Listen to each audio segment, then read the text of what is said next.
You already know what time it is. Welcome back into the NFL with AJL, episode 41. We're live on a Tuesday. I know just a little bit after 7, dealing with a little bit of technical difficulties, but we know the show will happen, and it must go on. We're absolutely packed on a Tuesday. You guys could have been anywhere else in the world, but you're tapped in right here with me on the show.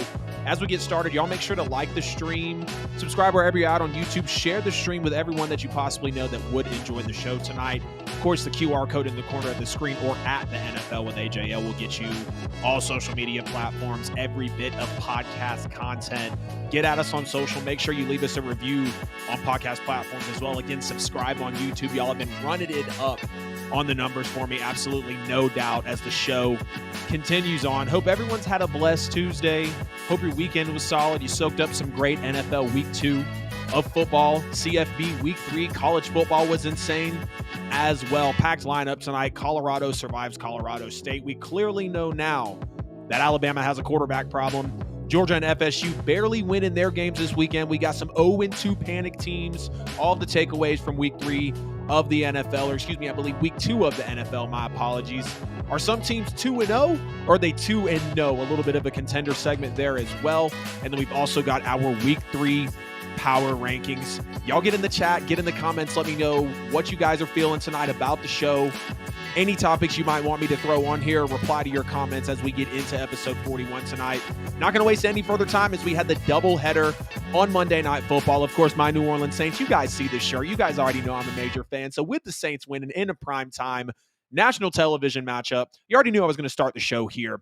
Saints beat the Panthers 20-17 in a little bit of a concerning fashion for the New Orleans Saints. We know that Bryce Young has struggled, obviously, in his first week he did with the Falcons, and the Saints still do a damn good job at holding them to what they did. We knew that this offense of the Carolina Panthers wasn't really going to be an offense that really was out there pushing for a ton of yards or actually just making things happen with an Adam Thielen, possibly with a DJ Chark. Of course, we got a Hayden Hurst as well, and you want to see the Panthers use some of those weapons, at least their veterans, right, to some of their advantages for a young guy like Bryce Young. But let's go ahead and dive right into the takeaways of the game. Of course, the Saints lose Jamal Williams here, which is really, really tough. Of course, we hear he's going to be out for a couple of weeks, and Jamal Williams was a big signing for the New Orleans Saints in the offseason. We know he was supposed to provide that running back depth as Alvin Kamara was supposed to miss the first few games of the year, and Kendre Miller was out too, but he should be getting his way back into the lineup as well, as the Saints are going to go on and face Green Bay. But the Saints need Alvin Kamara. The Saints damn sure need Alvin Kamara right now in this offense. And we see that Tony Jones was good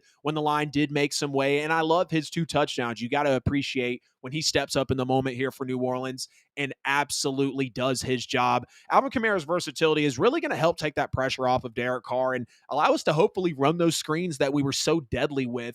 But that requires offensive line play. And offensive line play has really been the biggest thing here for the New Orleans Saints as they're now through the first 2 weeks of the NFL season. You see that Derek Carr in week 1 was pressured 50% of the time and still had over 300 yards. Of course, he had the interception as well. He does throw another interception in this game, but the offensive line gives up another 4 sacks. It's absolutely atrocious. We've got 8 sacks given up in 2 games, and that's not going to cut it. Again, we gave up another 4 sacks in week 2 against the Panthers, just like we did in week 1 against the Tennessee Titans. And I will say that the Panthers defense, I expected it to be okay this year. They only returned 40% of their starters or the snaps played by the previous roster. That's by far the lowest in the NFL. So they have a ton of new faces. Bryce Young's dealing with a lot of new faces just being in the NFL in general. Frank Reich coming in as the new head coach, of course. So they've got some things here that are going to be interesting, or excuse me, at least with the roster, with the snaps played. So you want to see the Saints play better against a team that's not super familiar. Yes, they do, of course, present Brian Burns in the occasion, but the O-line has to be better. As I've said in previous times, if we want the New Orleans Saints and if the fans want the Saints to get back to what they were, no, it's not going to be the Breeze and the Peyton era, because Carr and Dennis Allen are clearly not that. But it starts and ends in the trenches, just like the Philadelphia Eagles were, starting it and ending it in the trenches against the Minnesota Vikings, and even doing their best to stifle, obviously, against the New England Patriots as well. The trenches are everything here. And with Derek Carr, who is a guy that can move decently outside of the pocket, I like when he gets out of the pocket and kind of start to make plays. I don't like the errant throws, like we saw the horrible interception in a triple coverage. But Derek Carr is athletic. He can move outside of these pockets, but you don't want him to have to necessarily move if he can get that protection. I'd like to see the pocket presence be a little bit better as well, of course. But overall, talking about that interception Derek Carr threw, I think that's something that can really get coached out of him in the coming weeks. Now, I feel like I am putting a lot of faith in Dennis Allen to coach that out of a guy like Derek Carr, who he has a ton of faith in, but I damn sure love the way that the offense is taking these deep shots. Now, we saw in the later days of the New Orleans Saints with Drew Brees and not a whole lot of air yards out of his arm, Sean Payton having to cater to that with the screen plays, obviously Michael Thomas getting called slant boy. It was the Saints fans drooling in the later years of Drew Brees because we didn't have a lot of plays downfield. It was a lot of the 15, 16, 17 yard, 80, 85 yard drives. You simply cannot win like that week in and week out in the NFL today, and especially with the way the offenses are now. You look at him giving Derek Carr here, giving Chris Olave a chance, giving Chris Olave an absolute chance on that catch. Obviously, where he bobbles it, brings it in one-handed. Some people might not like the throw, but that's literally giving your wide receiver one a shot to make a play. And Chris Olave comes up big because the offense really started to kick up after that point. Rashid Shaheed, man, continue to cook with him, continue to utilize him. We saw it last year, 2 touches, 2 touchdowns. We see it this year, 2 key plays, 2 key moments, and both of the wins that the Saints are thankfully 2-0 at this point in the season. You love what Rashid Shaheed is doing for this offense. He's really like our Tyreek Hill, or to keep it more Saints, like our Ted Ginn Jr. of recent years, right? Now, you do see Derek Carr engineer those 2 touchdown drives with 70-plus yards later on that ultimately win the game. You have the big throw to Chris Olave, like I mentioned. You have the big throw to Rashid Shaheed as well. But the O-line, again, they have to bring things together in order for us to get back to that point that we were at, because Derek Carr's pocket presence, sometimes he does hold the ball too long. Sometimes he is a little timid in the pocket. Give me some of that preseason versus Kansas City Chiefs O-lines, New Orleans Saints. I need that for our guy Derek Carr out there. I absolutely love the Taysom Hill packages in this game. We're finally working him back into the offense, or at least for this game, it felt like he was getting inserted into that offense more. RPOs, the power runs, the handoffs, the passes. He really just keeps the defense guessing, right? One of my main complaints with the Saints in recent years was they would bring Taysom Hill in and immediately run the power run with him. And the league started catching on to that. But when you bring him in and just have him do a handoff, or you bring him in and let him do an RPO, or you bring him in, let him throw a pass or run that power run, it keeps the defense guessing, because hell, you even see the Saints at some point last night bring him out of the RB1 role. Leads the team with 75 rushing yards, especially late in the game when we turned him back into that RB1. I absolutely love to see the creativity there from Dennis Allen, actually using Taysom Hill in a vital time, I felt like, where Jamal Williams does go down. We don't have Kendre Miller. Tony Jones did get his 2 touchdowns, but it still was 12 carries for 34 yards. But I'm not complaining, because Tony Jones did what he was supposed to do in that moment. Love our defense standing tall still. I said coming into the game, it was absolutely going to be like that. I don't like Adebo getting flagged twice. Clearly, that takes away an interception. Excuse me. He almost had an interception. And then obviously the holding by Adebo wiped away another strip sack that we could have had. Obviously, we forced some turnovers here on the Carolina Panthers, which is great for us. D-line got pressure with 4 all night. We got 4 sacks, also 7 sacks on the year. And it took us almost 8 full quarters to give up a touchdown as we start the season here with the Saints. And, we really shouldn't have given that touchdown up. We were probably just looking to get the ball back and ultimately waste clock more than anything, like we did in the later points of this game to put it away. The Saints have now allowed 20 points or fewer for a franchise record 10th game in a row dating back to last season. So you love the Saints defense, again, coming around in the last couple of years. Big credit to Dennis Allen here. I will give him credit for that. They're 2-0 for the first time since 2013 in a whole decade. They haven't nearly played their best football. Derek Carr is telling you that. Dennis Allen, for what it's worth, is telling you that. They haven't played their best football by far. They still don't have Alvin Kamara in the lineup. Michael Thomas and Chris Olave and Rashid Shaheed are still gelling with Derek Carr. The O-line still has to improve. And they're still one of the 9 teams to be undefeated going into week 3 at 2-0. We'll get into some 2-0 teams later on in the season. But, you take a look at this game for the Carolina Panthers as well, and it's like, damn, Bryce Young needs help. And I will say Adam Thielen was a good signing. I did like Hayden Hurst in his days. I think with the Bengals at one point, we know he's with the Falcons, the Ravens. Now he's with the Panthers. He can be a weapon. G.J. Chark can be a weapon. Laviska Shenault can be a weapon. Chuba Hubbard is a guy that can play well. You're in year 1 of year 4 with Bryce Young. So, of course, you're going to see him get these prospects and get these draft picks in the later years. Hopefully the Carolina does do that for him, to give their number 1 overall pick, to give their Heisman winner what he truly needs to succeed in the NFL. Again, they basically have 9 points. The Saints, in an ugly way, control most of this football game. Bryce Young just needs help. I think he was 15 for 23 or 28, I'm not mistaken. Again, under 160 yards in this game. And overall, again, the Saints defense welcomed Bryce Young to the NFL. The Panthers are now a team that's 0-2. In the NFC South, you have the Falcons at the Saints at the top at 2-0. But again, Saints 2-0 for the first time in a decade, 10th straight game where they've allowed 20 points or less. Saints are not playing their best football right now, and they are 2-0. On to the second game of Monday Night Football, as the Steelers and the Browns kind of played an ugly, enjoyable game in a way. It was a battle of turnovers back and forth. We see Deshaun Watson on the first play of the game throw a pick six that I'm not going to put on him, but some people are going to die on the hill of winning as a quarterback stat. And whatever you throw, if it's an interception, it's always on the quarterback. Interceptions, yes, are a quarterback stat, but to me, that fault was not on Deshaun Watson. Some people don't like the route. Some people don't like the way he placed the ball on the route, but at the end of the day, it does start off with a bang, as they do have the pick six in terms of the Steelers running it back. You can tell that the Steelers defense as well misses Cam Hayward. They were gashed up all night with the run from Cleveland. And the Steelers really need more from Kenny Pickett as well. He is very, very inconsistent, missing some simple throws, missing the easy layups that when you take a guy as high as you did, when you take a guy in the first round, yes, this is a defensive-minded culture, but you drafted Kenny Pickett to bring great things to that offense, and he's clearly not meshing well with Matt Canada. We'll get into some of those ugly stats a little later on in this takeaway. But clearly the Steelers win, I believe. God, I don't even have the score here, man. It's like I get all the basic things, but I don't even get the score. I know it was, yes, 26-22, but I always want to be sure. Steelers win this football game. Let me check the chat real here. Both games were trash. I fell asleep. Well, you're a Cowboys fan getting hype off of you guys beating the Jets without Aaron Rodgers and beating not the Buffalo Bills. The New York Giants. Steve, what's up, man? I think you were the one commenting recently on my YouTube. Panthers are idiots to give up 2 first rounds and 2 second rounds and a receiver more to draft Bryce. I'm not going to say they're idiots necessarily. They saw Bryce Young being a Heisman winner. He was really the consensus QB1. Some people might have had Stroud in there, obviously. I wasn't buying the Richardson or the Will Levis hype at the time. I wouldn't say they're idiots, though. You still got to wait a couple years to see if the Bryce Young pick was worth it, of course, but Carolina had to take a swing, right? They had to do the things that they needed to do. But the Steelers definitely needed more out of Kenny Pickett. You know, he was very inconsistent. He was all of the preseason hype, which, again, I like preseason, but I'm not going to super buy in on that. The regular season, clearly not getting things done. Again, they're getting gashed up the middle with Cam Hayward. And this Steelers offense is extremely concerning.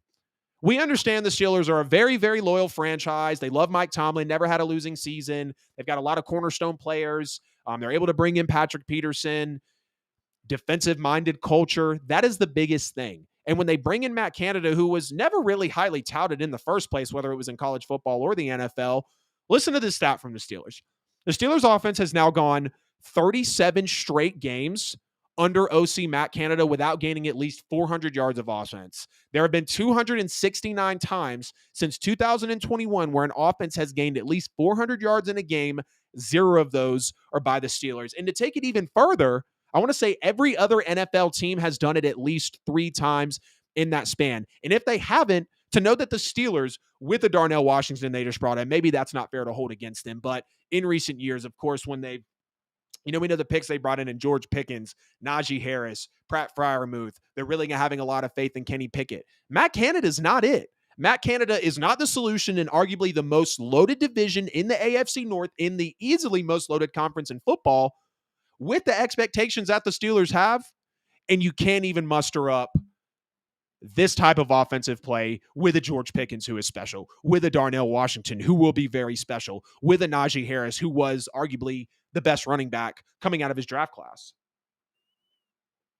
Very, very concerning for the Steelers offense here.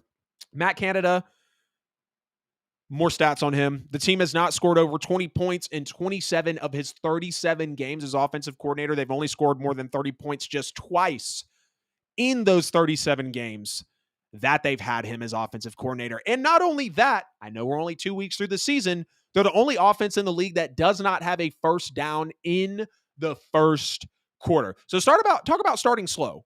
Talk about not having a great game plan. Talk about not really adjusting in the first parts of your football games. And it was a nice way for for Pittsburgh to get comfortable, of course, again, with that pick six. And then you got Cleveland turning right back around, evening it up with that Grand Delpit turnover, the LSU prodigy there. They force a fumble on Deshaun Watson, and then Cleveland turns around again and answers with their own fumble again. This was kind of a turnover-worthy battle, or a turnover battle, really, of back and forth, back and forth. But we see that Kenny Pickett to George Pickens connection.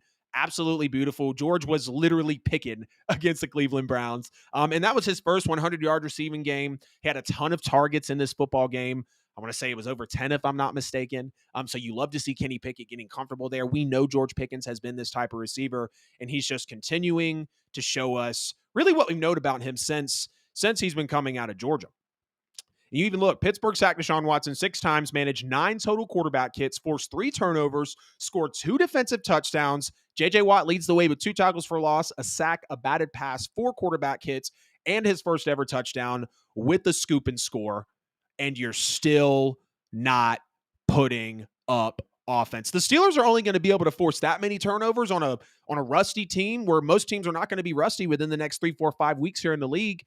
That's not sustainable, because aside from a 79-yard touchdown pass to George Pickens, the only offensive touchdown of the game for the Pittsburgh Steelers, Kenny Pickett barely completed 50% of his passes for only 151 yards. The unit's run game had 55 yards, 2.6 yards per carry. They are second to worst in the league through 2 weeks in yards per play.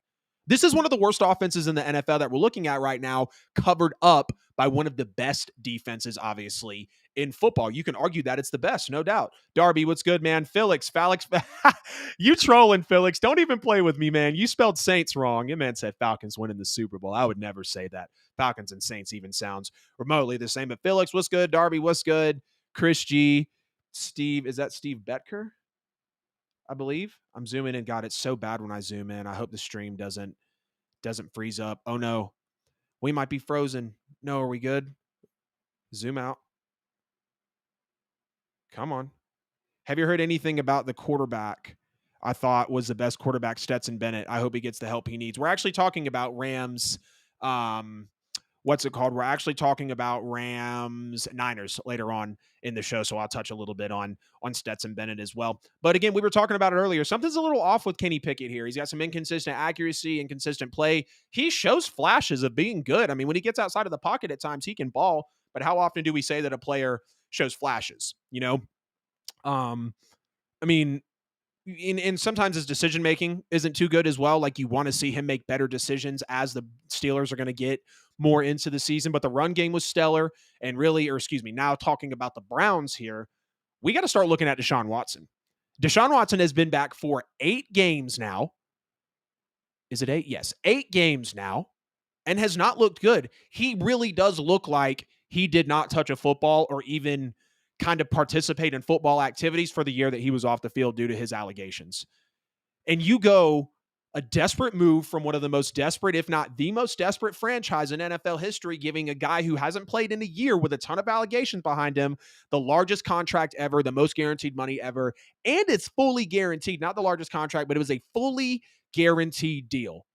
All the picks that they gave up, and I hate to see this happening for Deshaun Watson, because I still believe he could be top 10. I still believe he could be a top 6 to 7 quarterback in this league, but I don't know if it's going to be under Kevin Stefanski. I don't necessarily know if it's going to be. I think it can be with the Browns, but the way it's looking over these last 8 games, and I'm not going to freak out, right? But you are 8 games in, basically half a season now removed from what's happening. You feel like you would start to see some eeks of Deshaun Watson from, rookie year all the way up to right before the allegations happen. And we're not seeing that. So you really hate to see that from Deshaun Watson. The Browns are going to need more out of him if they want to hang in this division and in this conference. Prayers up for Nick Chubb, man. Big prayers up for Nick Chubb. Same knee he blew out from UGA. Nick Chubb had 10 carries for 64 yards in this game before going out. And I could really argue if Nick Chubb doesn't get hurt, again, the Steelers are getting gashed up the middle in this game. The Browns really might have won this football game because the run game was stellar. The defense was clearly leading the way. They had their share of turnovers. And talk about Jerome Ford with his best Nick Chubb impression, almost getting that long touchdown run. He really impressed with his ability. The Browns impressed me with their ability to really run without their best offensive player and arguably their best player, possibly next to Myles Garrett. 16 carries for 106 yards is very impressive. in lieu of Nick Chubb. And I appreciate the aggressiveness a lot from the two teams here in this one. A lot of or not a lot of, but so, some 2-point tries here that we saw to make some scoring differences and really be strategic with the way they were approaching the game. But the Browns had a ton of possessions from deep in their own territory. And ultimately, we saw that at times that wasn't very beneficial for them. And again, to know that Pittsburgh forced turnover after turnover, only scored off of 2 of them, 6 sacks on Deshaun Watson, and the offense only managed 12 total points. Steelers had 8 drives ending in punts or turnover. And I'm going to give credit to that Browns defense. We saw at the end of the game, Kenny Pickett was 11 for 11 on third or 4th and 1 on rushing attempts. Browns literally sniffed that out, all 11 to the ball, absolutely stop him in the backfield. So this is going to be interesting to see how these two teams play out, because we got the Browns not having a lot from Deshaun Watson in the first 2 weeks, but having everything from their defense. And really the Steelers the same, having nothing from their offense, but having everything from their defense as well. Two teams, again, in a loaded division, in a loaded conference, high expectations from the Steelers fan base. And from me looking in as a Saints fan on the Cleveland Browns, I think they've got the pieces to compete. But Kevin Stefanski is going to have to get some things right. I mean, the Browns lose Zadarius Smith in this game. He gets injured, which is very tough to see. You lose Nick Chubb in this game for the season, and they still only lose by 4. Yes, turning the ball over a lot is nothing that you want to see at all. But y'all get in the chat, get in the comments as you have been throughout the show. Let me know what you guys think about all of these games so far. Steve said you had a good week with the picks. Good job. Would you like to try the point spread? I might do the point spread there. I'm a little off, I guess, on how the point spread actually works. I don't know if I get it like completely correct and all.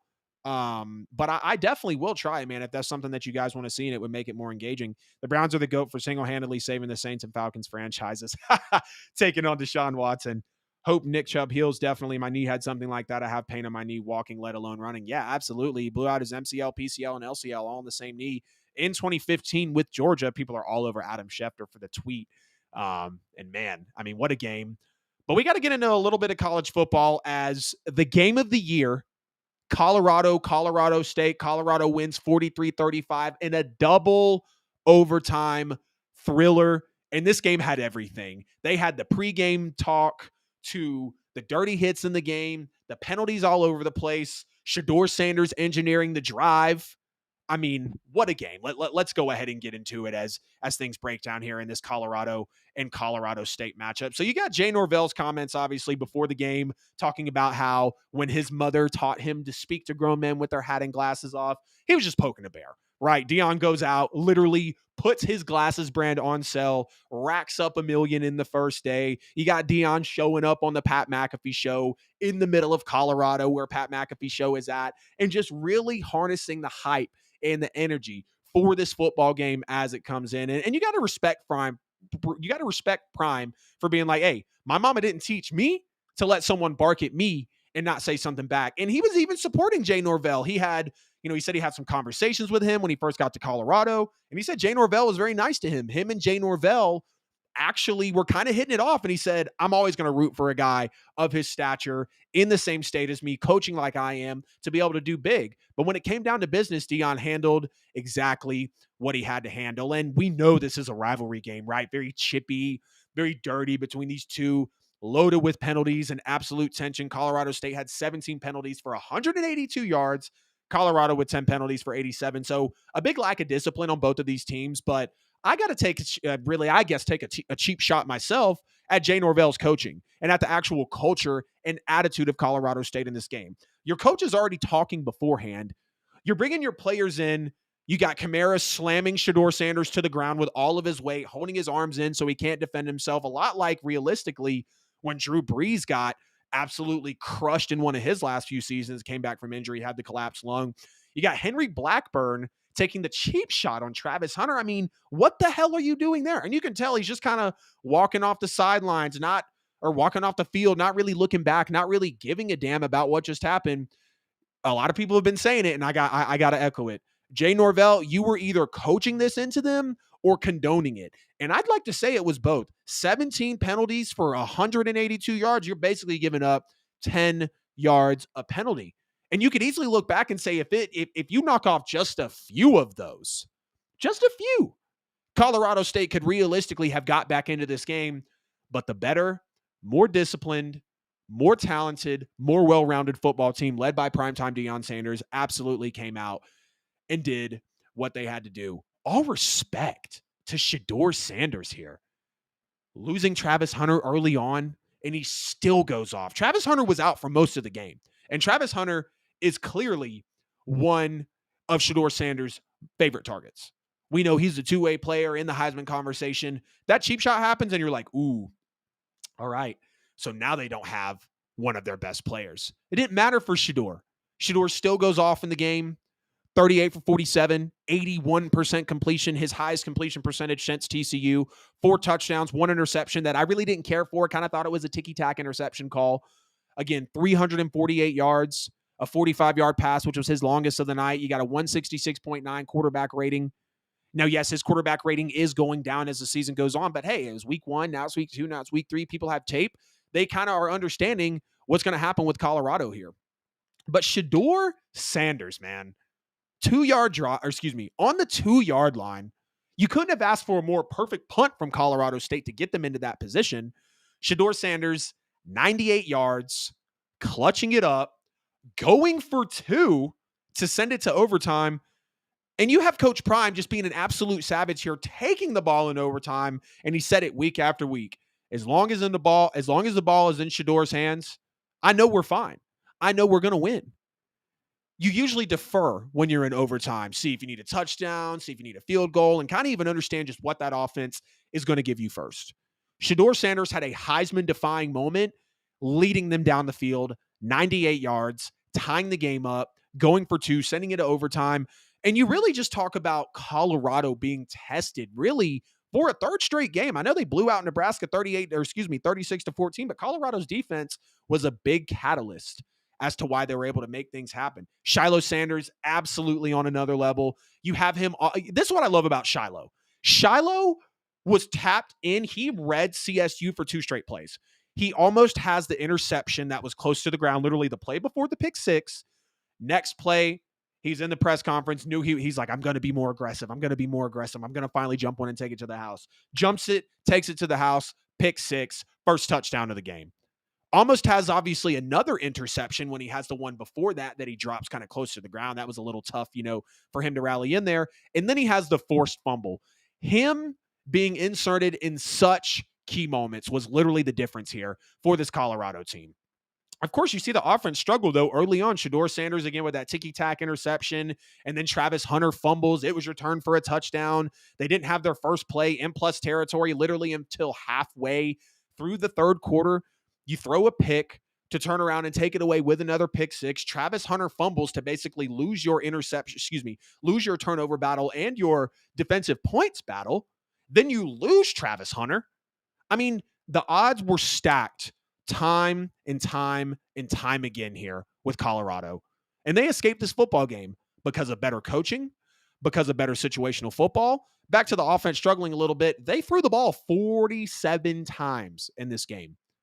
Way more than they ran it. Not a very balanced attack here, but Deion had to come back from 11 down. Shedeur had to come back from 11 down. You see not Marvin Harrison. You see Michael Harrison, the tight end, plugging in, doing things in place of Travis Hunter, having 2 very big scores. And Colorado has now been tested in 3 straight games. They continue to defy the odds and adversity with more and more and more coming their way. Colorado was 1-64 in games which they trailed by 10 or more points, and they won this damn football game. Now, the biggest unfortunate part is they're going to lose Travis Hunter. He's not going to be available, of course, for the Oregon game that everybody's going to have their eyes on. They turn right around and play Caleb Williams and USC, which everybody's going to have their eyes on. Those will probably be the 2 most watched games of the year. You have Shedeur against Bo Nix, and then you have Shedeur against Caleb Williams. Those are my 3 favorite college quarterbacks right now. And they will play over the course of the next 2 weeks. And unfortunately, Colorado will not have one of their best players, their 2-way player. Colorado was getting gashed on a lot of over-the-middle routes, underneath routes in this game. And even Deion was like, damn, are we finally going to catch on to an underneath route? Like, that's an under route. How many times are you going to let him run it? They do adjust, though. Shiloh Sanders with the great forced fumble at a much-needed time. Shiloh Sanders just absolutely doing the things that he needs to do. Shedeur Sanders, Xavier Weaver, You got Michael Harrison. Colorado is the best story in sports right now, let alone the best story in college football. And my eyes will be glued to Colorado and Oregon this coming weekend, and absolutely inseparable from the television when they play USC in just a couple of weeks. That dude should be suspended. Let's see. I got some more comments here. Colorado is the most popular sports team in America. Kawhi Leonard went to the game. He doesn't even show up to his own game. So that's what you meant there, Chris. Okay, I got you. That dude should be suspended. Yeah, I'm glad Kamara got thrown out. I also think Henry Blackburn should have some sort of reprimand towards him. Travis Hunter literally has a lacerated kidney. Like that's not a simple thing to actually take hold of. He's going to be out in the biggest games of the year. Not having Travis Hunter against USC and against Oregon could be the difference between Colorado possibly making a dark horse push for the top 4 and playing for a national championship. I'm just being honest. But yes, they are the best college football story right now. Prime is the hottest story in sports right now. Colorado is the hottest story in sports right now. If he beats Oregon, he will be the first pick in the 2024 NFL draft. Did Caleb Williams die? Let's be real, bro. Caleb Williams is number 1 overall. But if Shedeur, for some reason, does beat Oregon and beats USC, hell, I might put him as a number 1 overall pick. We're flying through the show. We're about 31 minutes in. And let's stick it with college football here, as Alabama officially has a quarterback problem. And this is weird to see because for a while you had a lot of A.J. McCarron type of guys coming through the Crimson Tide, guys that really would just have to game manage, but not necessarily win in the game. And then the Tua Tagovailoas and the Jalen Hurts, well, let me give that respect. The Jalen Hurtses of the world and the Tua Tagovailoas of the world and the Bryce Youngs of the world and the Mac Joneses of the world. All first-round quarterbacks. I think Jalen Hurts was taken in the second round, but that's just because Philadelphia, at the time, didn't really know what they were doing. Love that Jalen Hurts has the bag now, and he's led Philadelphia to a Super Bowl. But we haven't seen Alabama have a quarterback problem in a really long time, and they've started to become this school now. It's not just wide receivers. It's not just running backs. It's not just defensive players. They were putting very good players at the quarterback position into the league. And that's remarkable, understanding that Alabama hasn't really done that in a while. It was like watching a Roman gladiator battle. Stayed up to 2 to watch it. Prime is my favorite cowboy. Oh, yeah, Colorado State was crazy. The Bama and Georgia games look like high school games. Georgia's coming up right after this, jumping into Bama. But it's very clear. It is very, very clear that Alabama has a quarterback problem right now. And just, a few takeaways from this win over South Florida, who, by the way, had one win last year. A win is a win. It's an absolutely ugly one. They win 17-3. Inconsistent play from the Crimson Tide offense. They go from Jalen Milroe to Tyler Buckner. Obviously, Simpson comes in as well. Neither one of them necessarily make an impression. I believe Jalen Milroe should still be that guy because I think he was the most promising. He was the most dynamic. He had the biggest pop. He had the most arm. Don't kid yourself, Nick Saban. Jalen Milroe's your guy. But I understand why you did pull him out. Not necessarily the greatest start for the first couple of games. Of course, talk about redshirt freshman Ty Simpson. That's funny. I went to school with a guy named Ty Simpson. He would eventually enter the game late in the second quarter, and he would remain Alabama's quarterback throughout the contest. But neither one of these guys were very impressive as the game went on. We're just 3 games into the Tommy Rees era of the Alabama offense, and it's off to a pretty rough start if we're being honest. Obviously, they're struggling at the quarterback position.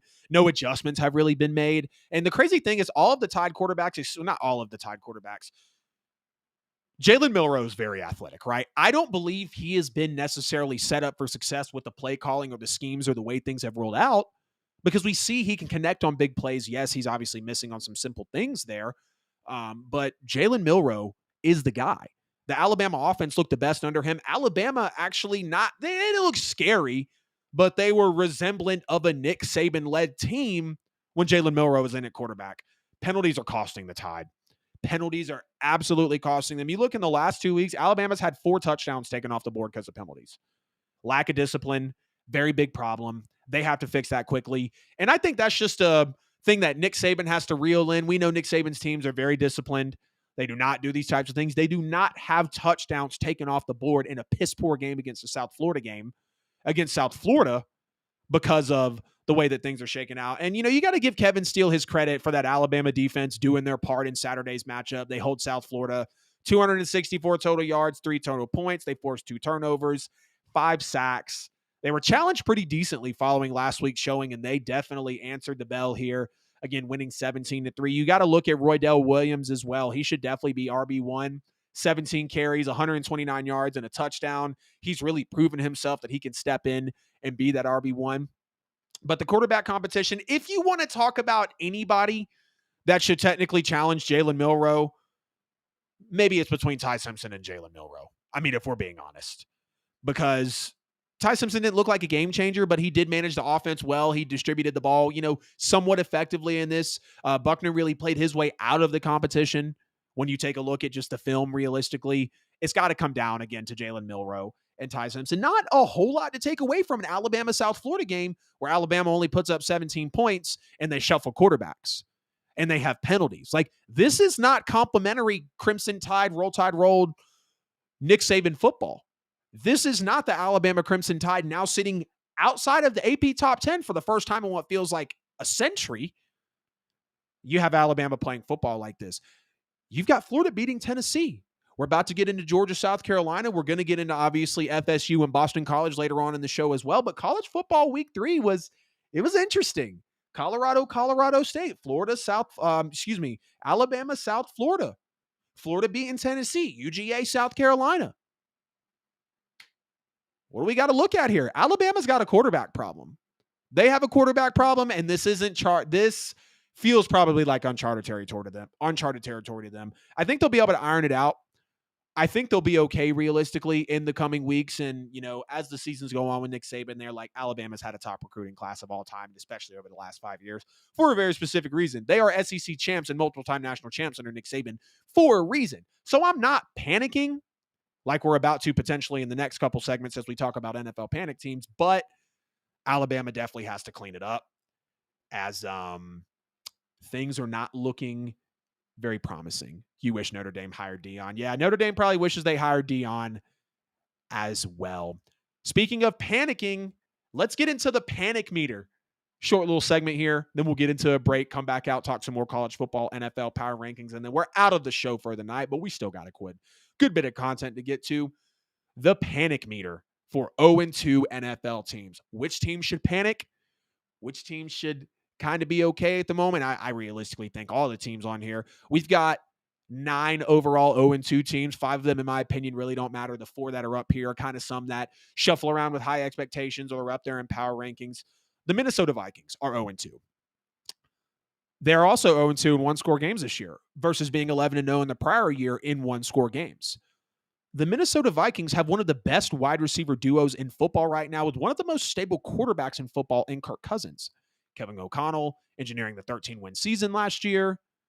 Feels like he cleans up some of the mistakes, but now you have the Vikings losing to the Bucs, who are playing very impressive football. One of my biggest surprises of the NFL season thus far. Happy for what Baker Mayfield's kind of been able to do. Mike Evans, Chris Godwin are still active. That defense is still intact. And that's why I said, I think if the Bucs have a different, and we can say this probably about, 75, 80% of the NFL that doesn't have an elite superstar quarterback. If the Bucs have, I guess a Kirk Cousins level quarterback. But then you have to ask yourself, like, if the Bucs had him, would they be able to contend? But it's almost kind of like outside of the defense, which is a big X factor, kind of show me the difference there between the Bucs and the Vikings, if we're being honest. Both quarterbacks that can manage the game, I'm going to take Kirk over Baker. But Jettas and Addison can, kind of compare to Mike Evans and Chris Godwin. Of course, Jettas and Addison are better. But decent QBs, again, Kirk over Baker. Weapons at wide receiver. Of course, the Vikings have TJ Hawkinson. They get rid of Dalvin Cook. But then it's almost like, yes, Kevin O'Connell over Todd Bowles, but the Bucs can turn around and claim their defense. But again, if I'm the Vikings, again, they fell to 0-2, not only losing to the Bucs, but losing in a shootout to the Super Bowl runner-ups, the best team in the NFC last year, and maybe the best team in the NFC now next to the Niners as well, in the Philadelphia Eagles. If I'm a Vikings fan, I'm worried. I didn't expect, or maybe when I didn't, my record predictions, I did expect the Vikings to actually not, win a ton of games this year. I want to say I only had 8 or 9 games for the Vikings in total this year. not making the playoffs, if I'm not mistaken. So the Vikings fans, considering what they have with their roster, considering coming out of last season, they should be panicking. They should absolutely be worried. The Chargers, I'm going to go out on a limb and defend the Chargers a little bit here. Everyone's talking about Brandon Staley, and even I am as well. You got the most money on defense. You got the most expensive roster. You got a Bosa. You got a Khalil Mack and a J.C. Jackson and a Derwin James. Like, you've got all that, right? And you're 0-2 with Justin Herbert and Keenan Allen and Mike Williams and Quentin Johnston and Austin Eckler and a Bosa again on the line. Like, it's not something you expected the Chargers to really be going through at this point in the year. The reason I want to defend the Chargers is they went toe-to-toe in a shootout with arguably the best offense in the NFL right now in the Miami Dolphins, and a decent defensive culture and defensive roster overall in the Tennessee Titans. The Titans just went toe-to-toe with my Saints in week 1. Now, yes, our offense was not clicking on all cylinders, but to do that to New Orleans at home in the week 1 opener, only losing by 1, I've got some respect for the Titans. I do. So I'm not going to drag the Chargers for being 0-2. Should they still panic? Yes. But I'm not as worried as most people would think because the Chargers are still very talented. Now, Brandon Staley is consistently holding them even as a defensive-minded coach at the head coaching position. They're still a bottom 3 team in the league in points per game given up and yards per game given up defensively. So you got to start looking at Brandon Staley and wondering, like, what's going on, dude? We're in the AFC West. We play Mahomes twice a year. If Denver turns into anything, we're going to be playing Sean Payton and Russell Wilson twice a year. So you gotta make adjustments, and that's what the Chargers aren't doing. They kind of have a better game against the Tennessee Titans, of course. Lose a shootout with arguably the best offense in the NFL. So, like, again, I'm not freaking out because I know that they're capable of better, but will they do better? A team that I'm absolutely freaking out about, just put it in my last YouTube short, Instagram reel, TikTok, however you guys view me out there. Appreciate y'all's support on social. I'm very disappointed in the Denver Broncos. And if I'm a Broncos fan, I'm panicking. Shout out Pick a Side Podcast. Drew is literally saying, Tank, I don't want to win a game. Go get Caleb. Make a move for Shador. Bo Nix. Something. People are throwing in the towel on Russell Wilson. I mean, they're just throwing it out. Straight up throwing it out. And can you blame them? You lose in a shootout to the Washington Commanders at home after you're up 21-3 and then get outscored 32-3. It's embarrassing. 32-3 over the stretch of the game. I think those numbers are correct. Lord, I don't know. But you blow an 18-point lead at home. You lose in the Raiders divisional game at home. 2 home games to start. Sean Payton is 0-2. Russell Wilson 0-2. Russell Wilson looked good in the first half, really, of kind of both games, tailing off in the second half of both games. Sean Payton's got to adjust. Sean Payton's clearly rusty. He took a year off from the league. But the Broncos were expected to be better than this. I expected the Broncos to be better than this. That's why I had them so high up in my power rankings, because I believed Russ and Payton were going to pull things out of each other we've never seen before. Looks like they're not going to show us, as of now, the things that I thought they were capable of. Pass rush against the Commanders was obviously decent. Then it kind of fell off in the second half. I guess I could have some grades. The Commanders are scoring 28 points per game. They're one of the best offenses in the NFL right now, given they've played the Arizona Cardinals and the Denver Broncos. But Eric Bieniemy is absolutely showing you his value. There's no question about what Eric Bieniemy's bringing to the table and really making Sam Howell look like he can go toe-to-toe with Russell Wilson at times. I'm worried if I'm a Broncos fan. And, of course, we're worried about the Bengals. Bengals are 0-2. They usually start 0-2. Joe Burrow aggravates the calf injury. I'm panicking here for the Bengals. Joe Burrow not looking good. Jamar Chase not necessarily looking the best. Like, this team still has to click. No preseason, big contract, calf injury. More than likely going to go 0-2. I mean, if you just throw an NFL team out there and say, hey, you're going to start the year with your best player and your franchise quarterback with an injured calf, he's not going to play any snaps in week 1, and your offense isn't going to gel for the first 2 weeks, yeah, probably every NFL team is going to tell you that they're going 0-2. Whether you're a casual or you love the game like I do and you have your own show.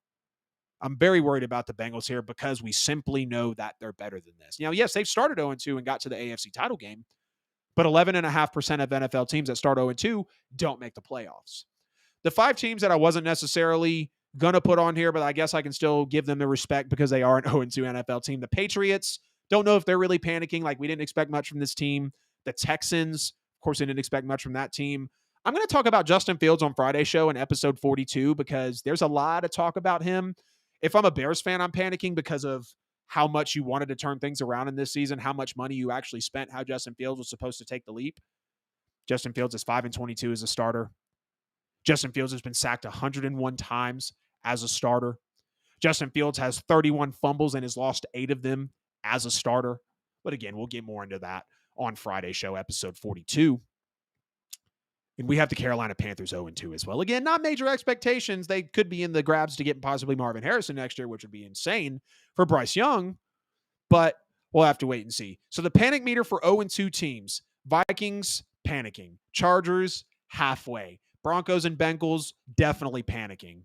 Patriots, Texans, Bears, Cardinals, Panthers. Not very many teams, of course, that we know are really pushing to do anything this year. I don't know if I mentioned the Cardinals early on, but now I am.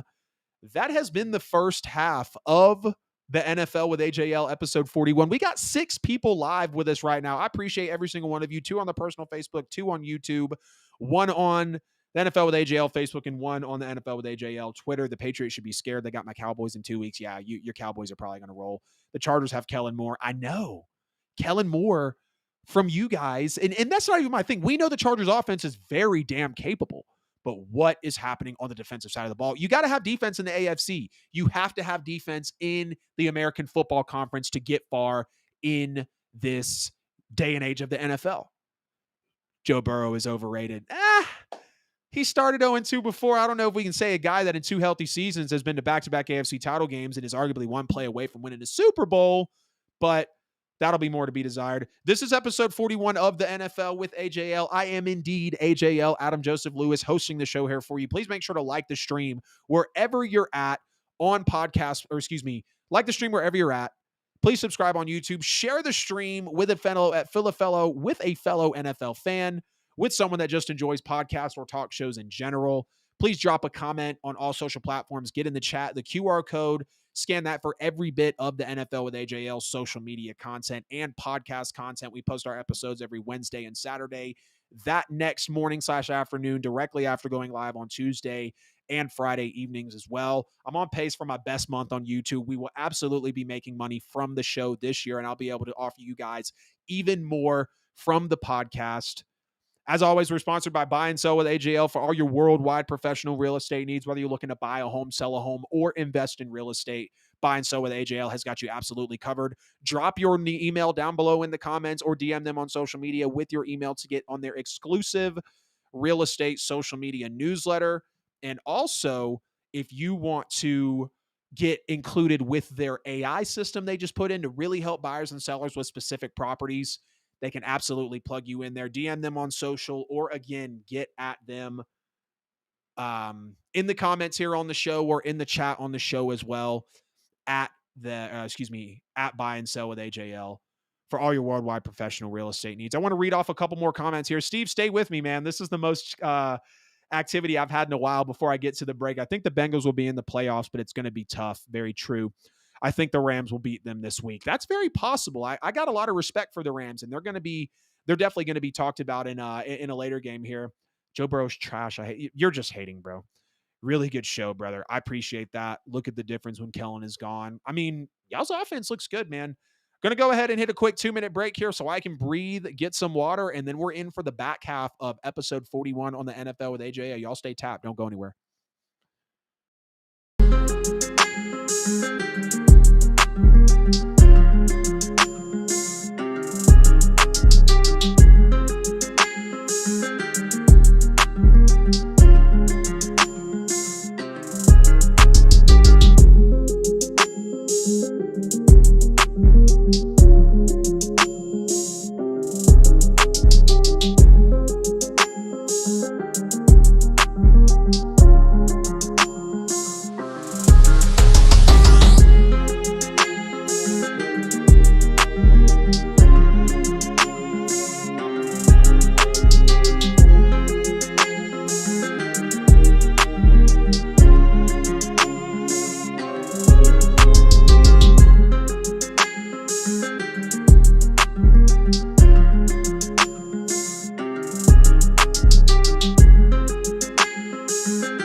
Welcome back into the NFL with AJL, episode 41.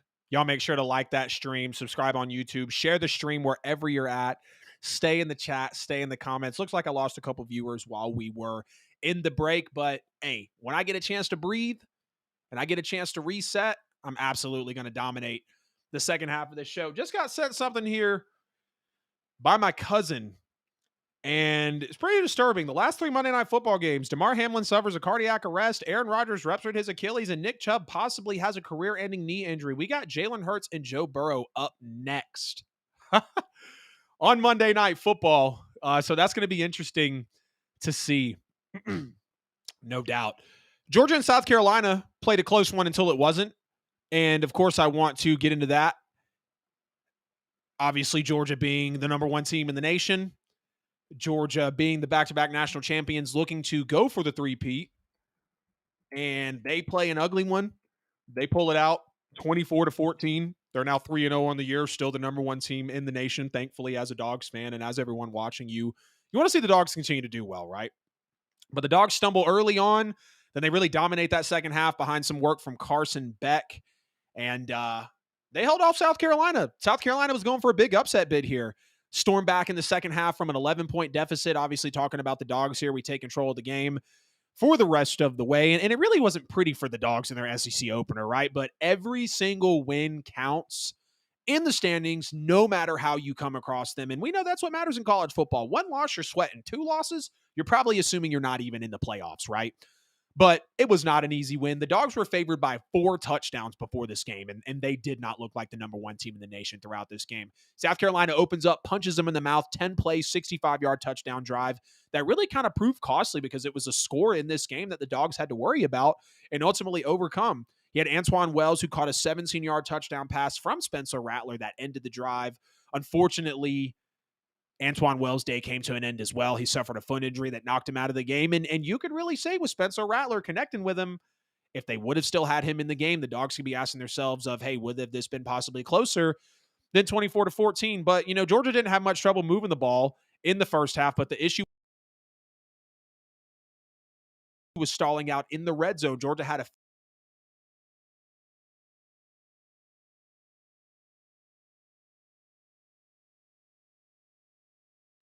touchdown before halftime. Now, clearly, Georgia came out in the second half. They adjusted. They literally, in the second half, 21-0 run. And the defense came and did what they did. The offense stood up, scored the 21 unanswered points in the second half. Obviously, Kirby Smart wants to see them play better, but the Dawgs score on the first 2 possessions of the second half, while the defense absolutely smothered South Carolina in the second half, obviously opening it up. Georgia took that 24-14 lead midway through the third quarter and clearly just never turned around and looked back. Now, South Carolina did have that chance to really make it a game again, but the Gamecocks offense only ran 2 plays in Georgia territory during the second half. Again, a testament to that best defense, arguably, or without a question, it's a fact in college football. And they even failed to get past Georgia's 44-yard line. They literally got 6 plays into plus territory, and it just couldn't make it happen anymore. Carson Beck throws for 269, while the Dawgs, they have Daijun Edwards led the way on the ground again, 118 yards and a score. So the Dawgs are definitely getting some production out of Daijun Edwards. You really love to see what he's doing for the team so far. Now, the reason that, and we kind of saw just a little bit, these red zone issues with Georgia against UT Martin, against Ball State. And when you win those 2 combined games with a score of 93-10, like, you're not really that concerned, right? It's the number one team in the nation. First 2 weeks of the year, like, again, 93-10 for a total margin of victory. But after those games, the Dawgs were 81st in the nation in red zone touchdown efficiency at 60%, which 60% is still solid. 6 out of every 10 times you're going to the red zone. Now, maybe you want it about 7 or 8 times. Of course, you want it to be 100%. The red zone, that's the money downs. What are you doing inside the 20? What are you doing on 3rd and 4th down, especially on 4th down if you're going for it? But then you look today, Georgia, or not today, but in the game, Georgia struggles in the red zone. They reached the red zone 6 times on 9 possessions, not even counting the end of half possessions that they had that were really cut short. They only get 24 points in 6 trips, finished with 3 touchdowns, a field goal, and 2 missed kicks. So Georgia really could have won this game comfortably with a point swing of about another 12 points here. 6 points for a touchdown and the 2 field goals go in. That's a 12-point swing there. So we're possibly talking about a 36-14 win, kind of like we saw Colorado over Nebraska. But when you look at Georgia, is different this year. Like college football is different this year. Like we got Florida State, who we're talking about next here on the show, against Boston College, Jordan Travis. Like we've got a lot of teams in college football this year that are going to come to play. They've got talent. They've got quarterbacks that are better than ours. They've got arguably offensive players that are better than ours that could go higher in the draft. When you cannot take advantage of finishing drives and letting a team like South Carolina hang around, you don't want to see that happen. And at times, the defense was too much for the Gamecocks to overcome. But what happens if someone like Florida State or Ole Miss or Tennessee does finish those drives? Excuse me, not Florida State. Auburn, Ole Miss, Tennessee, finishing drives later in the season. Now, of course, Tennessee, loses to Florida. And then if the Dogs are struggling to still do that, that's not going to be a recipe for success. That's not a recipe to get the three-peat going. And we understand that Ladd McConkey hasn't played in 3 games. Javon Pollard dressed out, but he didn't play. They're still relying on walk-ons like Cash Jones, who has been playing well. Kendall Milton sat most of the second half with a knee injury. He had 7 carries for 25 yards. Oh, yeah, and then before halftime, you have the starting tackle, limping to the locker room before showing up on crutches during the second half. So Georgia definitely lost key players in this game. It's not like they were at full-fledged force, especially not having Ladd McConkey, who is a very key piece of this offense. We saw what he did as he came onto the scene last year, but they do have a good bit of depth on the roster, and that is a testament to their recruiting.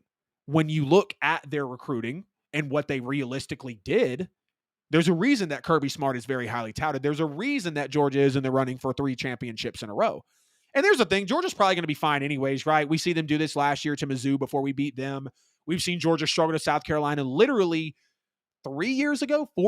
Jake Fromm is the quarterback. I think in his second or third year, we're literally missing kicks against South Carolina. We didn't win the national championship this year, if I'm not mistaken. But we've seen Georgia just fall flat, miss kicks, let a shitty team like South Carolina hang around. They're due for one of these every season or every other season. The annual trap game, apparently, that Deion Sanders doesn't believe in.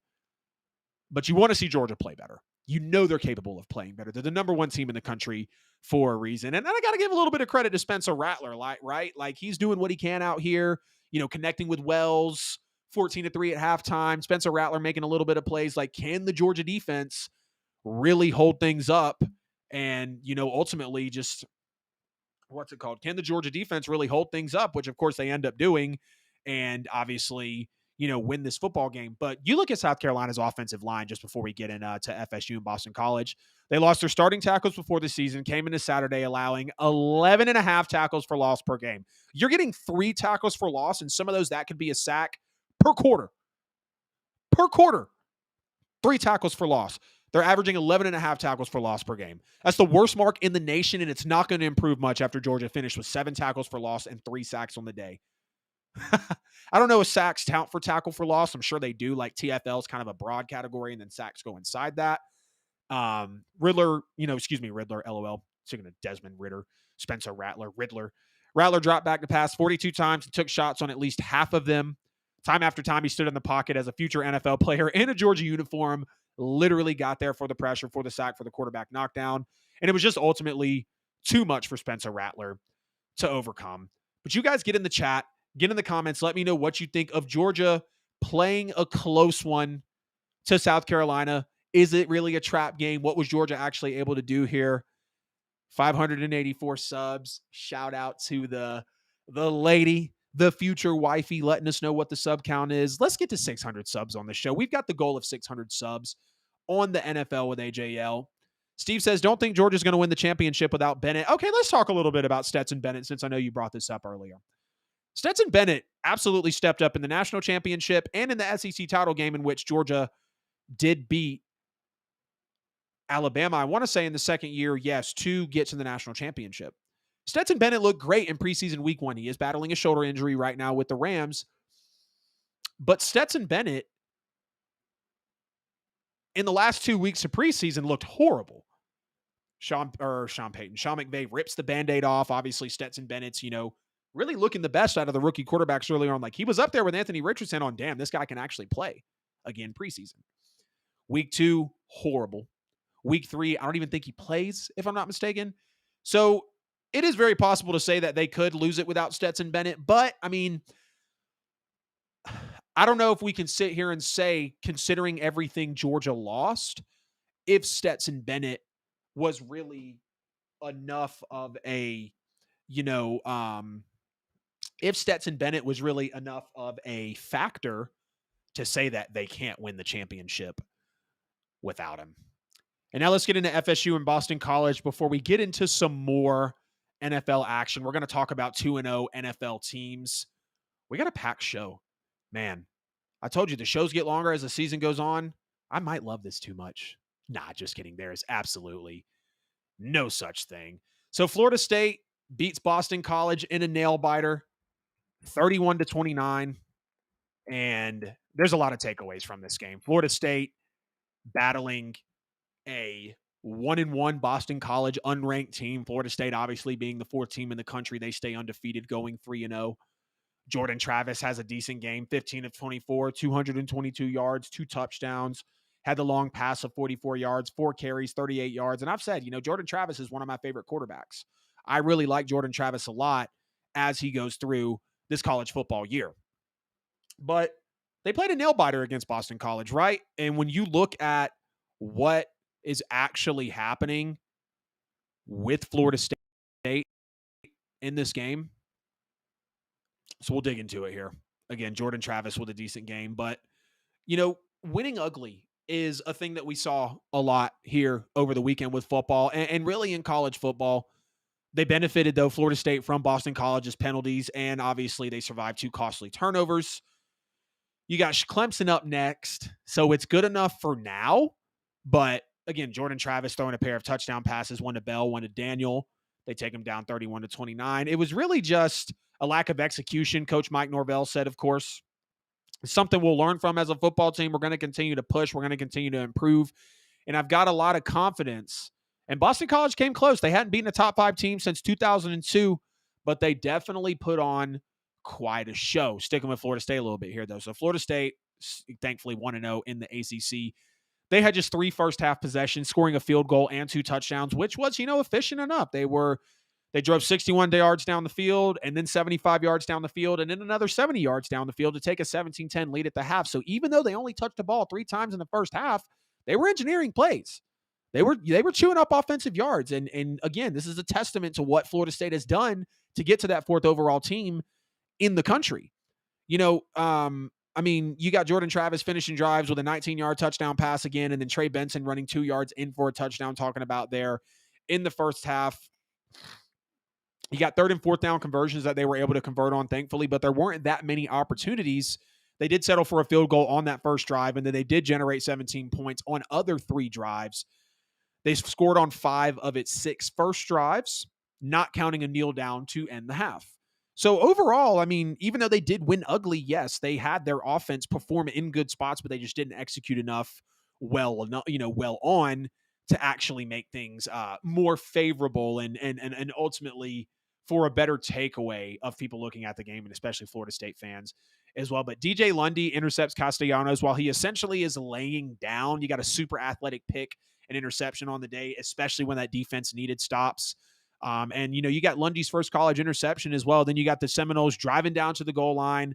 Lundy gets the call there. He runs up the middle. He's initially stopped, but he got the second effort. They push him right into the end zone.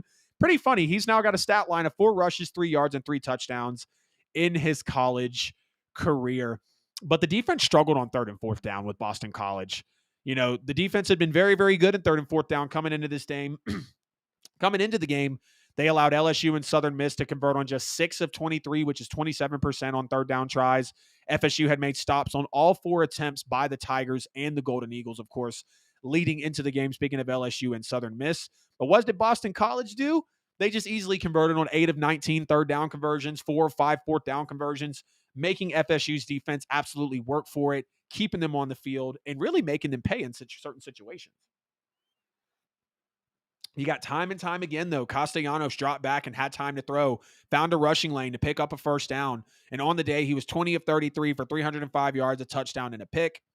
Guys out of Waycross, Georgia, also ran for 16 carries on 95 yards and a touchdown. And it really felt like that on every significant drive, Castellanos threw or ran for a first down. Or he had Kyle Robichaux Robichaud, it might be 21 carries, 64 yards, and a touchdown. He runs for a first down. Robichaud converted 6 times on third or fourth down, so he was very key.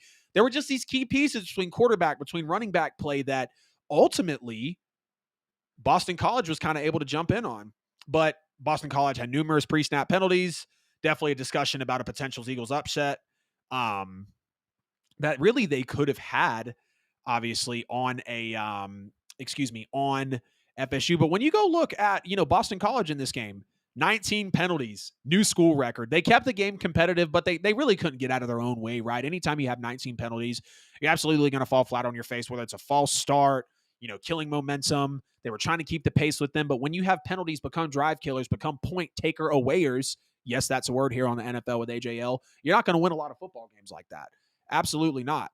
But you look at the offense at times, again, when it stepped in with the running back, with the quarterback play, it revolved around Castellanos really being able to spread the ball around, working well with his legs, running the ball. He was able to rip off a couple of long runs and really scramble to find some of those open receivers, but FSU wasn't really sure about committing to Castellanos because he was not, he was making them respect them in the run game, but also in the pass game, really being that dual threat quarterback. They controlled time of possession. They really limited FSU's opportunities on offense. And as a result, that was almost a reason of why they were able to upset. But clearly the defense got overmatched. Jordan Travis and Florida State, they're one of the most intimidating offenses in the country. They're a number 4 team, in the country for a reason. So you're asking Boston College to do a lot, unranked.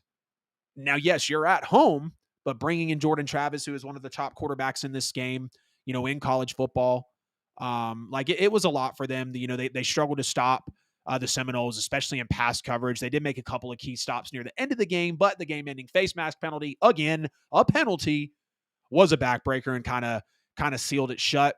And again, not Kai Robichaud, however you want to say it, primary running back. He looked really good out there. Like I said, he had some key plays as well, but Castellanos really has to get better on play action, right?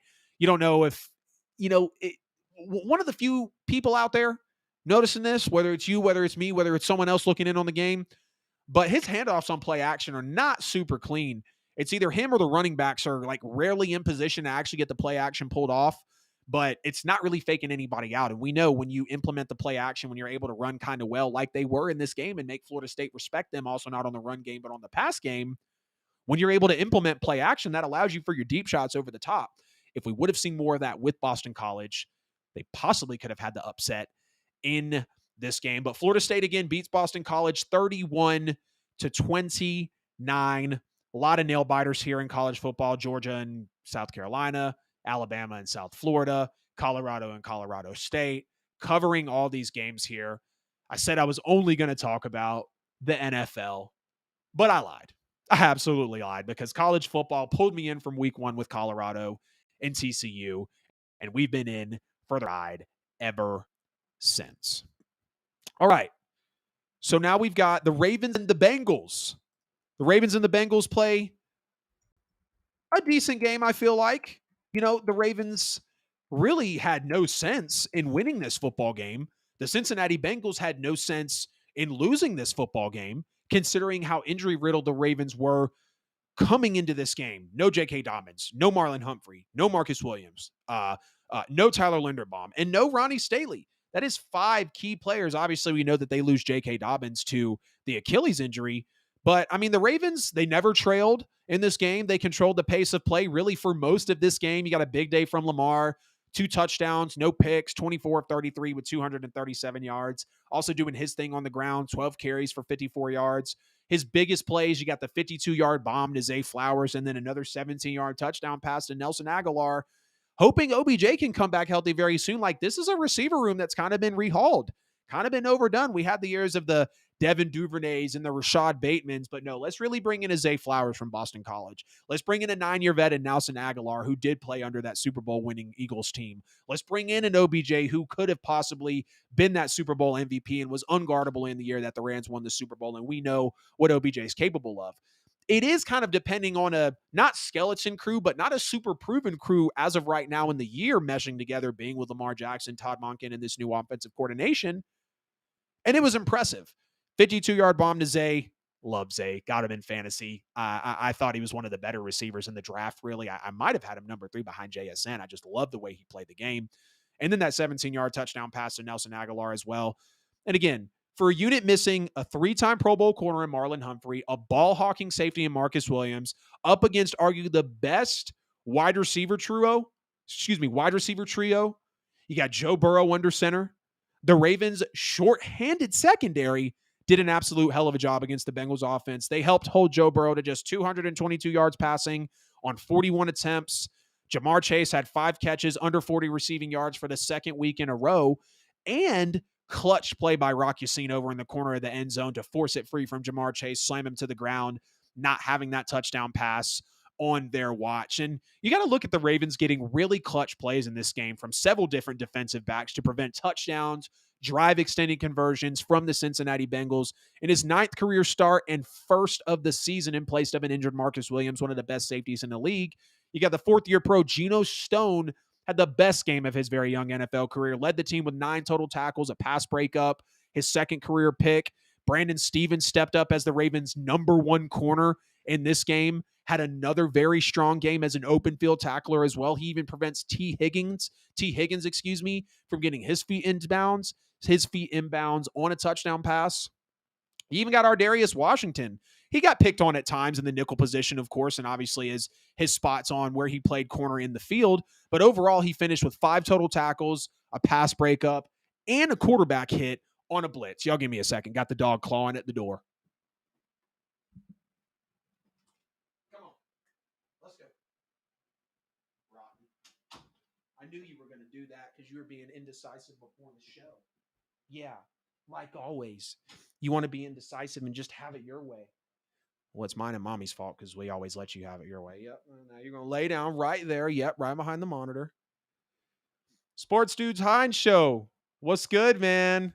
Good to see you in. Thank you for tapping into the show. Sorry that I had to get up there real quick, y'all. But again, Brandon Stevens, Geno Stone, Ardarius Washington, when you are missing a Marlon Humphrey, who's one of the best corners, when you're missing a Marcus Williams, who is one of the best safeties in the league, when they picked him up from New Orleans, they gave him that contract for a reason, and you're able to absolutely have your depth and your players in key moments definitely step in. You got, again, that clutch pass breakup by Rock Ya-Sin in this game, literally ripped it out of Jamar Chase's hands. It looked like it was going to be a touchdown catch, and then he slams him to the ground. Even with an injured J.K. Dobbins, who was supposed to be the powerhouse of this running back room, of course, people were talking about not even picking or starting Gus Edwards and Justice Hill this week in fantasy for the Ravens because of them going up against the Bengals, losing J.K. Dobbins. Were they really going to be able to adjust? Well, they did. Season high, 178 rushing yards, joint effort from Gus Edwards and Justice Hill, and even some contributions from a pair of wide receivers in the run game as well. Justice Hill got the start, got 41 yards on 11 carries, and even Devin Duvernay had 15 yards on 3 jet sweeps, so clearly trying to incorporate him into a new part of that offense as well. Gus Edwards had those several key first downs in the game. Then he had that 5-yard rush to ice the game at the end, move the chains, first down, seal it away from the Cincinnati Bengals, finish the team's leading rusher on 62 yards, 10 carries, and the first points of the game there, speaking of Gus Edwards. But the Ravens O-line was so clean. To not have Tyler Linderbaum, to not have Ronnie Staley in a very run-centric, run-heavy, good at running the football, maybe not run-centric, but good at running the football team in the Baltimore Ravens, you didn't expect them to be able to protect Lamar well, which they did against a failing Bengals team. You didn't expect them to be able to run the football well, which they did against a Bengals defensive line that, after bringing in a Trey Hendrickson and some of the moves that they had on that line, they were a pretty decent defensive line. Like, we saw the Bengals be that good defensive unit over the last couple seasons, or at least try to have the players in the right positions, the talent, the defensive line, obviously some of the secondary as well. But the Ravens played absolutely great in this game. I'm not going to say absolutely great.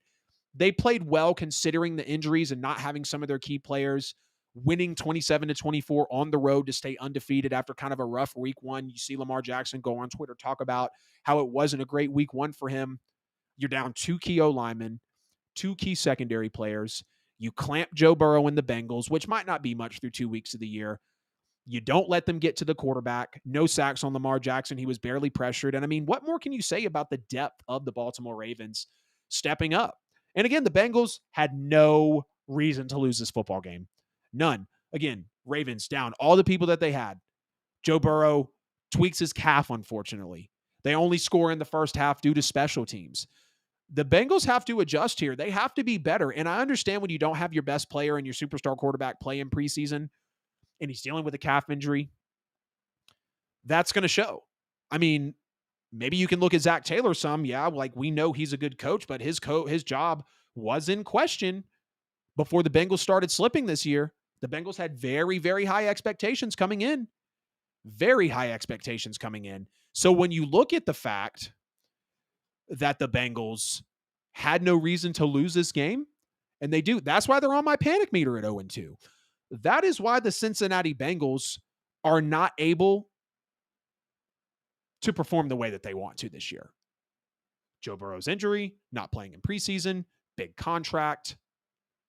How's head coaching looking? I mean, the Bengals just have to get it together. They have some rust to shake off. They've started 0-2 again, past couple of seasons. They make the AFC Championship.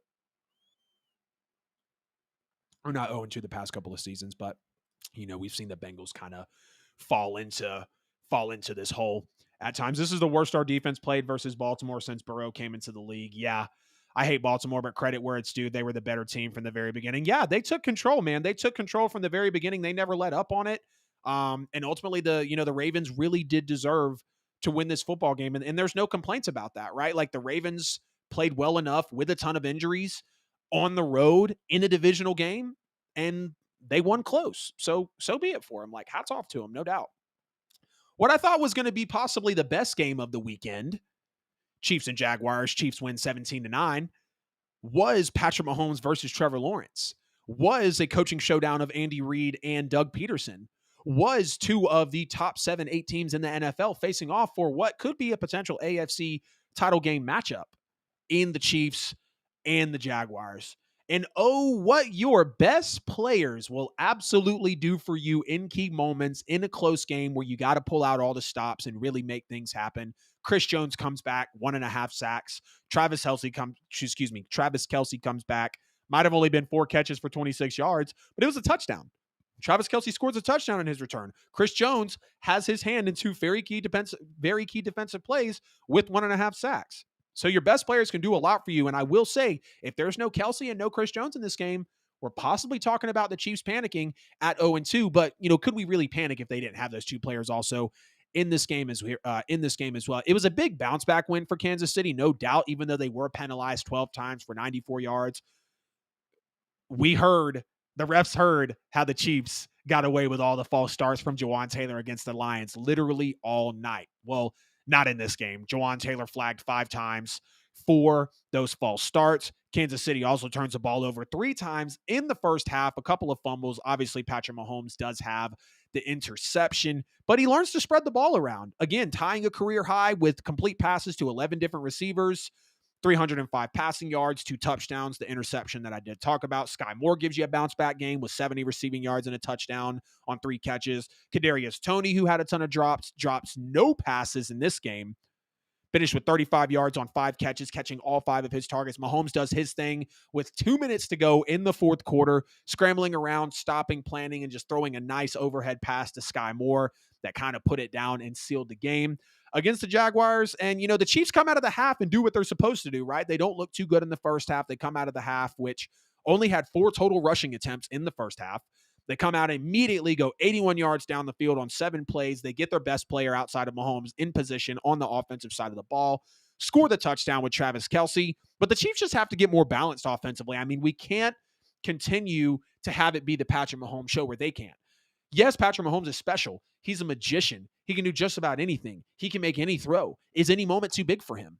But when you start to really rely on the Sky Moores and Kadarius Toneys and the Rashee Rices of the world, whenever he'll start to get his implementation, it makes you wish that they would have possibly kept that Mecole Hardman, who, yes, had, rumors of not running the greatest routes and maybe not grasping the offense, but he was a pick out of Georgia for a reason. Mecole Hardman was a major player at Georgia during some great seasons. Obviously, he's on now. He's gone to the New York Jets, but the Chiefs have to get more balanced offensively because, like we've seen when I was talking about Colorado and college football, when we're talking about Matthew Stafford later on in the show here, dropping back for over 50 times in a game, 55 dropbacks. Yes, Mahomes is the one to do that, but that eventually wears on your body time and time and time again. And you got to give a shout out to the Chiefs defense, right? Holding the Lions the way that they did in week 1 to 14 offensive points, 9 points in this game. The Chiefs have given up 25 total points in the NFL season with their defense. Third downs were an absolute strong suit defensively for the Kansas City Chiefs. They went 0 for 2. They held the Jags to 0 for 2 on fourth downs, and they didn't let the Jags did not get into the red zone one time in this game. The front seven stuffed the run. They held Calvin Ridley in check, which was big after he had a huge first game. The Jags recorded just 271 yards of total offense, and that was actually the fewest points scored in a win for the Chiefs since week 9 of 2021. Big credit to the defense. They hold a struggling Jags offense as of right now. Trevor Lawrence and the Jags offense has not looked good in the first 2 weeks of the year, really struggling on third down and big time with efficiency. Just a couple numbers here.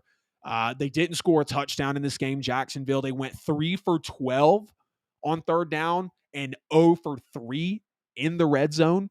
Trevor Lawrence was 22 of 41, so damn near 50% in this game, 216 yards. Travis Etienne had 12 carries for 40 yards. Christian Kirk had 11 passes caught for 110. Calvin Ridley was held to 2 for just 32. Andy Reid was not going to get beat by Calvin Ridley. Steve Spagnuolo has got this defense in a great spot, and they were not going to get beat by the Jags, arguably best player offensively outside of Trevor Lawrence, and I guess if you want to throw Travis Etienne into that mix as well. But the big thing was there were 3 times where either Zay Jones or Calvin Ridley just couldn't get 2 feet down in this game. So they had some good plays drawn up against a very well put together Spags defense.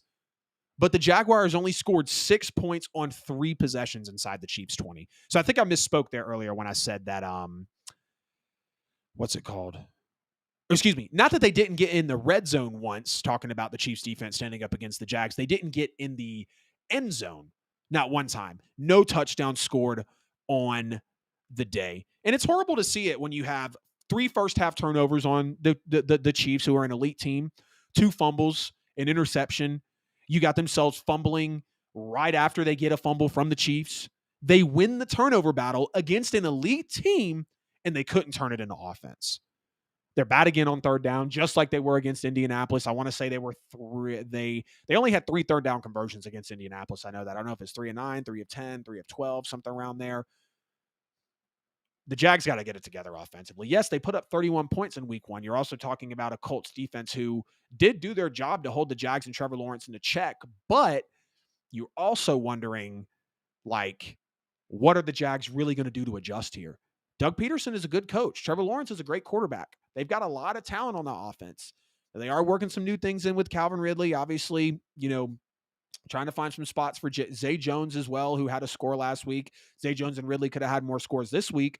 But this isn't the offense that we were expecting from the Jacksonville Jaguars. This is not the Trevor Lawrence, the Doug Peterson, the offensive, camaraderie that we were expecting here from the Jacksonville Jaguars. Now, I do give them grace. It's a Steve Spagnuolo defense they went up against. It's the Super Bowl champions that they went up against. But you're at home. You force 3 turnovers on an elite team, and you're not able to turn it into offense. You don't even get in the end zone. 0 for 3 in the red zone, 3 for 12 on third down. Absolutely devastating. But you guys get in the chat, get in the comments, let me know what you think about the Chiefs and the Jags in this game. Kansas City has to balance out the offense more. The defense is the story of this team now, only giving up 25 total points in the NFL season. And the Jags have to find themselves offensively. They're horrible on third down. Now they're averaging 20 points per game over two games. But when you don't even score a touchdown and you have an offer in the red zone, you're crap on money downs, that's not going to win you a lot of football games in the National Football League. Which 2-0 NFL teams are legit? Is it going to be 2-0 or is it going to be 2-0? We've got a couple more games to get into here on the show. We're going to hit our power rankings. Damn, this show is packed. I tell myself all the time, like, you got to leave these games off, dude. You cannot keep putting so many games on the slate, but I love football, guys. I love football. It's the NFL with AJL for a reason. I don't expect to give you guys an hour and a half or a 2-hour show sometimes. I really don't. I got to get off here by 9. I got to. I'm just absolutely running away with it on the show. 2-0 or 2-0. Which 2-0 NFL teams are legit? The Dolphins. I think the Dolphins are 2-0. Their offense is clearly clicking. You want to see them do it against better defensive things. Now, they did do that against the Patriots. We're going to get into Dolphins Patriots later in the show. The Dolphins do it so far this year offensively. We saw what they were able to do last year when they kept Tua upright. They had the claim for one of the best offenses in the league. They're one of the fastest teams in the league. Tua slowly turning into a great elite quarterback in front of us. Mike McDaniel's coaching with this team is absolutely impeccable. And you've got that Vic Fangio defense on the back end. This can be a team that's balanced so far. They can do it in a multitude of different ways, and I don't think the Dolphins should be scoffed at. The Ravens, I'm going to go 2-0, only because they're hurt, only because of kind of how shaky it's been. Again, you're very hurt in week 2. Week 1, you play against the Texans. It's week 1, you're working the kinks out. If the Ravens can get healthy, they can be 2-0. They can be a legit 2-0 undefeated team. They could contend for the Super Bowl with Lamar Jackson, with a receiving core like we just talked about, with that tight end game and Mark Andrews. Once they get healthy on the defensive side of the ball, like we know this Ravens culture that can be very smash mouth defensively and be one of the scariest teams in the NFL. The Dallas Cowboys. As much as I want to say 2-0, because we've seen this before, we know what the Cowboys are. They blow out bad teams and they choke in the playoffs. But the way that they're dominating right now, 30-10, 40-0, they've won the season 70-10 in the NFL through the first 2 weeks of the season. You can't scoff at that. Micah Parsons is playing out of his mind. Now they're quietly struggling on offense, and the defense is kind of covering it up some, just like we saw with Pittsburgh. But with the Dallas Cowboys here being 2-0, I mean, what can you say? Again, I get it. They're blowing out the Jets without Aaron Rodgers, and they're blowing out the Giants on Sunday Night Football 40-0. Primetime games kind of take an L in week 1 of the year. But the Dallas Cowboys being 2-0, they're too loaded. They're too dominant right now for me to not say otherwise. The Philadelphia Eagles, I'm also going to say a legit 2-0 team as well. Super Bowl runner-ups. They're still kind of adjusting with Brian Johnson. They're able to balance it out between the run and the pass game. The defense has a lot of players. We know the Eagles are really in good hands. They just got to work out some things with their 2 new coordinators that they have up in the stepping up with things. The Washington Commanders. Their offense is good. 28 points per game. I'm going to say 2-0 though. Arizona Cardinals, Denver Broncos. You could say they're legit 2-0 because Sam Howell under Eric Bieniemy is not looking too bad. And you might have wondered, okay, why did I just put the Cowboys at 2-0? Because they're not playing a lot of people either, but it's the dominance of the Cowboys. Now, the Commanders are, again, 2-0. They beat the Cardinals. They have to come back on them. And then, they beat a tough game against the Cardinals, and then they win in a shootout against the the Broncos, which I don't really know if you can say much there. But I don't expect the Commanders in year 1 of Eric Bieniemy under Sam Howell with some things to still work out to really be a 2-0 team. The Niners are a legit 2-0 team. I have no doubt about that. The San Francisco 49ers are a loaded team offensively and defensively. Brock Purdy kind of does come back to life this past weekend, but with Kyle Shanahan, with that defense, with the way they are arguably the most balanced team in the NFL, the Niners have to be a legit 2-0 team. And everyone in the NFC South besides the Carolina Panthers. The Falcons, I'm going to say they're 2-0 because of Desmond Ridder, because of the fact that I haven't seen that offense click like it really should be so far this year. The defense is good. Back-to-back games in the fourth quarter, I feel like they're stepping up big and really doing what that defense needs to do. But the Falcons being a 2-0 team, I really don't trust them to keep up this level of success throughout the year. Now, they could be, an 8 or 9 win team. I don't remember off the top of my head how many games I have them winning. But 2-0 with the Falcons, first time above 500 really after last week. Week 1, first time in a long time they've been above 500. But I'm going to stick with 2-0 here. Now, if Desmond Ridder can prove us wrong, then the Falcons can easily be a legit 2-0 team. The Bucs, I'm going to say they're 2-0 as well, solely because of the fact they're led by a defensive-minded head coach and Baker Mayfield. Now, the Bucs are undefeated. Again, that's why they're in this segment. They look good against the Vikings team. They hold them off. They clearly look good against a who did the Bucs just play? Jesus Christ. I cannot remember who the Bucs just played. Oh, they beat the Bears. So, that's kind of the reason there. Like, Bears, arguably still one of the worst teams. They are one of the worst teams in the league still. We see the, Vikings kind of struggling against them. So you have to give them credit for that. They're 2-0 for a reason, but I don't believe they're really going to be competing at the end of the year. And then my New Orleans Saints, who are 2-0, one of the 9 NFL teams in the season that is 2-0. I'm going to say we're 2-0 right now. because we still have plenty to clean up. Offensive line, Derek Carr decisions, running game can still be stronger. Defensive side of the ball is great. Turn that defense into offense, though, and I think you can easily be a legit 2-0 NFL team.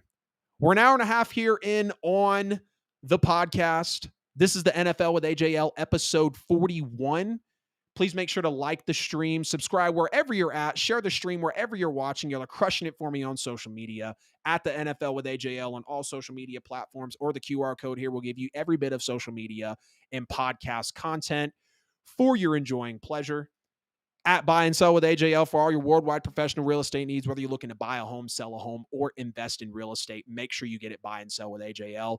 Get in the comments or get at them on social media. Drop your email for their exclusive newsletter, or if you want to get on their AI that they just implemented with their business as well. Stay ahead of the daunting media headlines. Stay ahead of what all of the people that are calling to crash are trying to tell you. It's still a solid time to buy real estate. This time right now is kind of similar to the 70s and 80s when we had 18 and 19% interest rates. People are at that 7 and 8% in the market. They don't want to move off the 2, 3, and 4 that they bought with. Why would they sell with that? All the more reason to have these questions answered and more as you get tapped in with Buy and Sell with AJL. We're going to hit another 2-minute break here, get into the last bit of the show. Man, we're packed, and we'll be right back.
Welcome back into the NFL with AJL episode 41, as this is one of the most packed shows, one of the most loaded, longest podcasts I've ever had. I ain't gonna lie, y'all, I'm tired. I got to adjust with some of these games here. I'm still going to get through it all. We're still going to get through the last 3 games and the power rankings. But maybe talking 11 games every week isn't for the lighthearted. The Niners beat the Rams in an interesting game, though, 30-23, as the Rams were a team I didn't expect to be very good this year. I had them winning 5 games, being one of the worst rosters in the league, but the Rams are slowly proving me wrong, as Sean McVay has a hell of a coaching output with all of these rookies, all of these very young players. We even hear Matthew Stafford on a podcast. His wife, Kelly, leaks it and says, hey, he's kind of struggling meshing with these younger players. Like, it feels so weird to play with all these younger players, talking about how they're on their phones a lot after the game. So for the Niners to come in and win 30-23 is a very interesting win, because you think that they would win by more, but San Francisco gets their 9th straight regular season win over the Rams and their 12th straight regular season win as well. In the first half of this game, I mean, the D-line was literally getting zero pressure on Matthew Stafford. The Rams O-line was really doing a nice job against every combination of players that San Francisco really rolled out. But Stafford was getting comfortable on those short throws, and the Rams were just finding a ton of success, kind of like how Tua was against the Dolphins. We'll, again, get into that a little later. Excuse me, Tua against the Patriots. But you look, Steve Wilks really had to adjust because in the second half, the 49ers became a lot more blitz prone. The result was an uptick of a 15% blitz rate in the first half to a 43% blitz rate in the second half.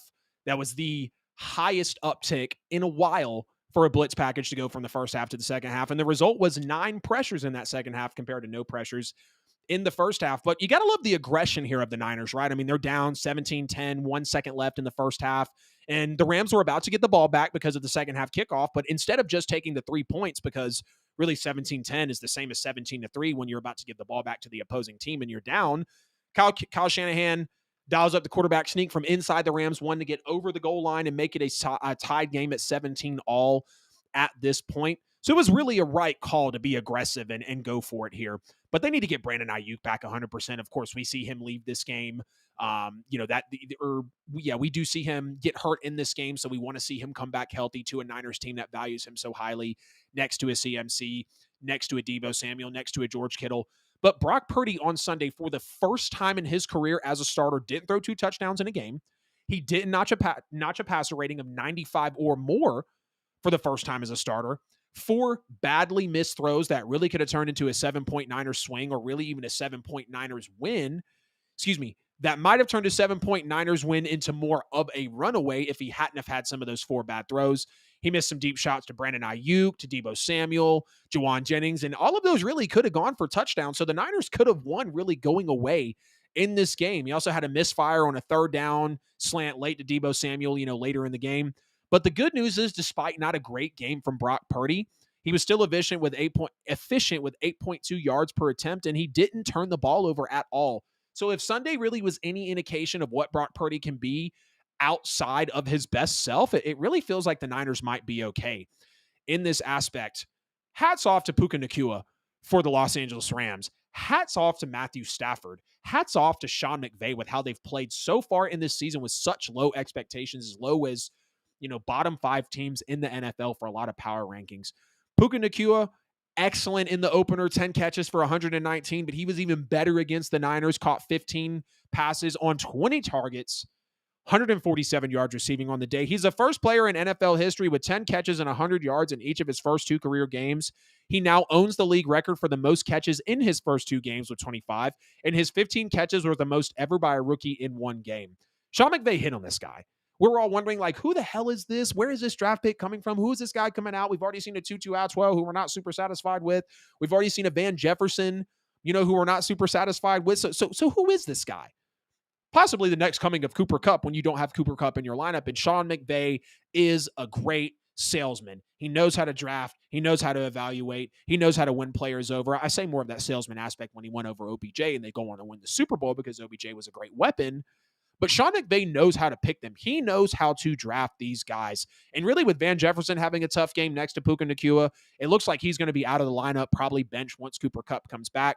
But the 49ers ran it 28 times for 159 yards on the ground, 3 total touchdowns. Christian McCaffrey, touchdown, 20 attempts, 16 yards.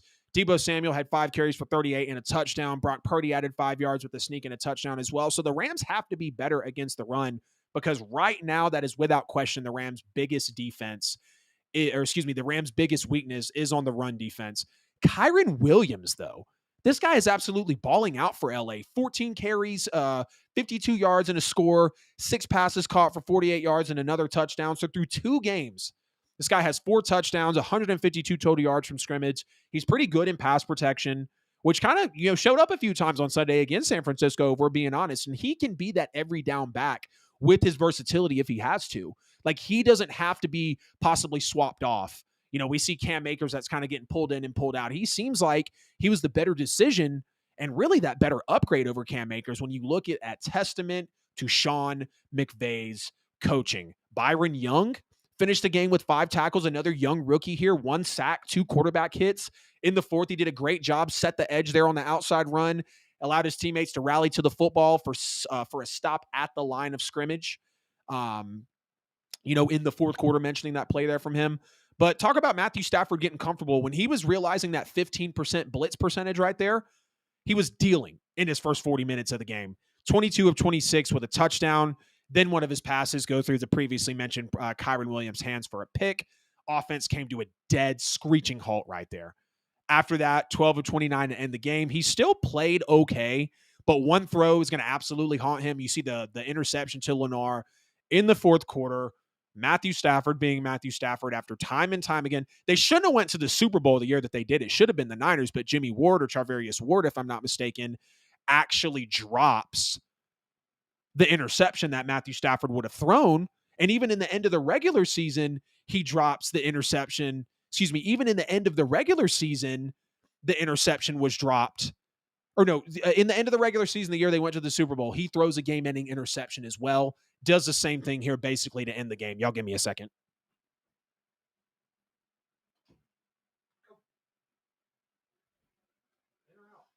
Really? You're ridiculous. Well, there. It's open if you want to go out. Get my little nerves.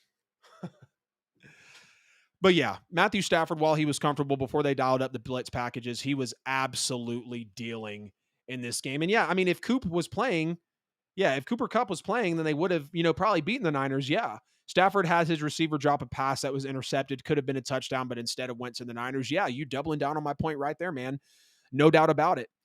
But at the time when the Rams or Stafford had thrown that pick in the fourth quarter, they were only trailing 27-20 with a chance to tie the game in the fourth. But this pick literally set the 49ers up with a great field position, and they turned it into a field goal to go up 30-20. They obviously lose the football game 30-23. But you got to credit Sean McVay with the coaching, man. You can't save Stafford, though. You can't have him throwing 55 times a game, getting gashed up in the run game, depending on a lot of young players, which is absolutely okay. Again, Kyren Williams, Puka Nacua, Byron Johnson, or is it Byron Johnson or Byron Jones? Excuse me, Byron Young. Lord, let me slow down. So, credit to Sean McVay, credit to what he's been able to do with the offense in Kyren Williams and Puka Nacua or Puka Nacua and Tutu Atwell, even in terms of, or in the absence of Cooper Kupp and some other big players. And with some of the defensive players that are stepping up as well. You take a look at the fact that the Niners didn't have the best day at the office from Purdy, but they do adjust in that second half, start sending more of a blitz at 43%, up from 28% in the first half when they were at a 15% blitz rate, and absolutely making it tough on Matthew Stafford. The aggression to go for it. The aggression to go for it with Brock Purdy on the QB sneak. The Sean Payton era is off to a very, very, very underwhelming start. A very underwhelming start. The Broncos blow a 21-3 lead, an 18-point home lead to now be 0-2 on the season. The reason that they're in my 0-2 panic meter, and ultimately why it's such an underwhelming start for Sean Payton. At home. Your first two games are at home. And you have Washington claw back to score 18 unanswered points and outscore Denver until Denver kicked a field goal with under 2 minutes left in the game. And then, of course, they have the Hail Mary pass. Denver scored a single touchdown after they went up by 17 points, and that came on a Hail Mary pass on the final play of the game. Of course, they don't have the 2-point conversion. And, they totaled 3 sacks from 3 separate defenders on the opponent's first 3 offensive series, talking about the Commanders, trying to, stifle that Eric Bieniemy offense, that Sam Howell ran offense. But they only finished the game with 4 total sacks. Rush and Sean Payton really looked good in the first half, but Washington adjusted. Denver didn't. So it kind of feels like Ron Rivera outcoached Sean Payton here in a way, really for a lot in the second half. Denver's first 4 drives of the second half resulted in 2 punts, a field goal, and an interception, while Washington produced 3 touchdowns on its first 4 drives in the second half. So a complete adjustment game. Sean Payton could not adjust, and the Commanders did. The other series resulted in a missed field goal, talking about the Washington Commanders. But you got to give the credit to Washington. You got to give the credit to Eric Bieniemy. I know they haven't played anyone, but really Bieniemy has been this offensive piece and X factor to get them clicking. And it's funny because we hear about, oh God, Eric Bieniemy's coaching his players too hard. Ron Rivera, this, that, and the third. Like, what's going to happen with his actual players? Where would Sean Payton be without Drew Brees? I could play devil's advocate and ask you, where would Drew Brees be without Sean Payton? And that's coming from a major Saints fan. We can say that it was Drew as of right now because Sean is 0-2, But realistically, I don't know if we can really hold weight to that because we're only 2 games into the season. And ultimately, the Sean Payton and Russell Wilson relationship really just has to grow more if we're going to expect anything out of this. But speaking of Eric Bieniemy, Washington here with Sam Howell. Sam Howell's now 3-0 as a starter. They have one of the best offenses in terms of points per games right now. Again, yes, it's against the Broncos and against the Cardinals. But on Sunday, Sam Howell literally had his best game yet. He faced pressure. He kept his eyes downfield like a pro. He delivered multiple big-time throws. Brian Robinson was big-time, getting him into some screen plays. The O-line was promising. And really, if they can stay healthy, you talk about Cosmi and Wiley absolutely showing out and proving their worth in this game.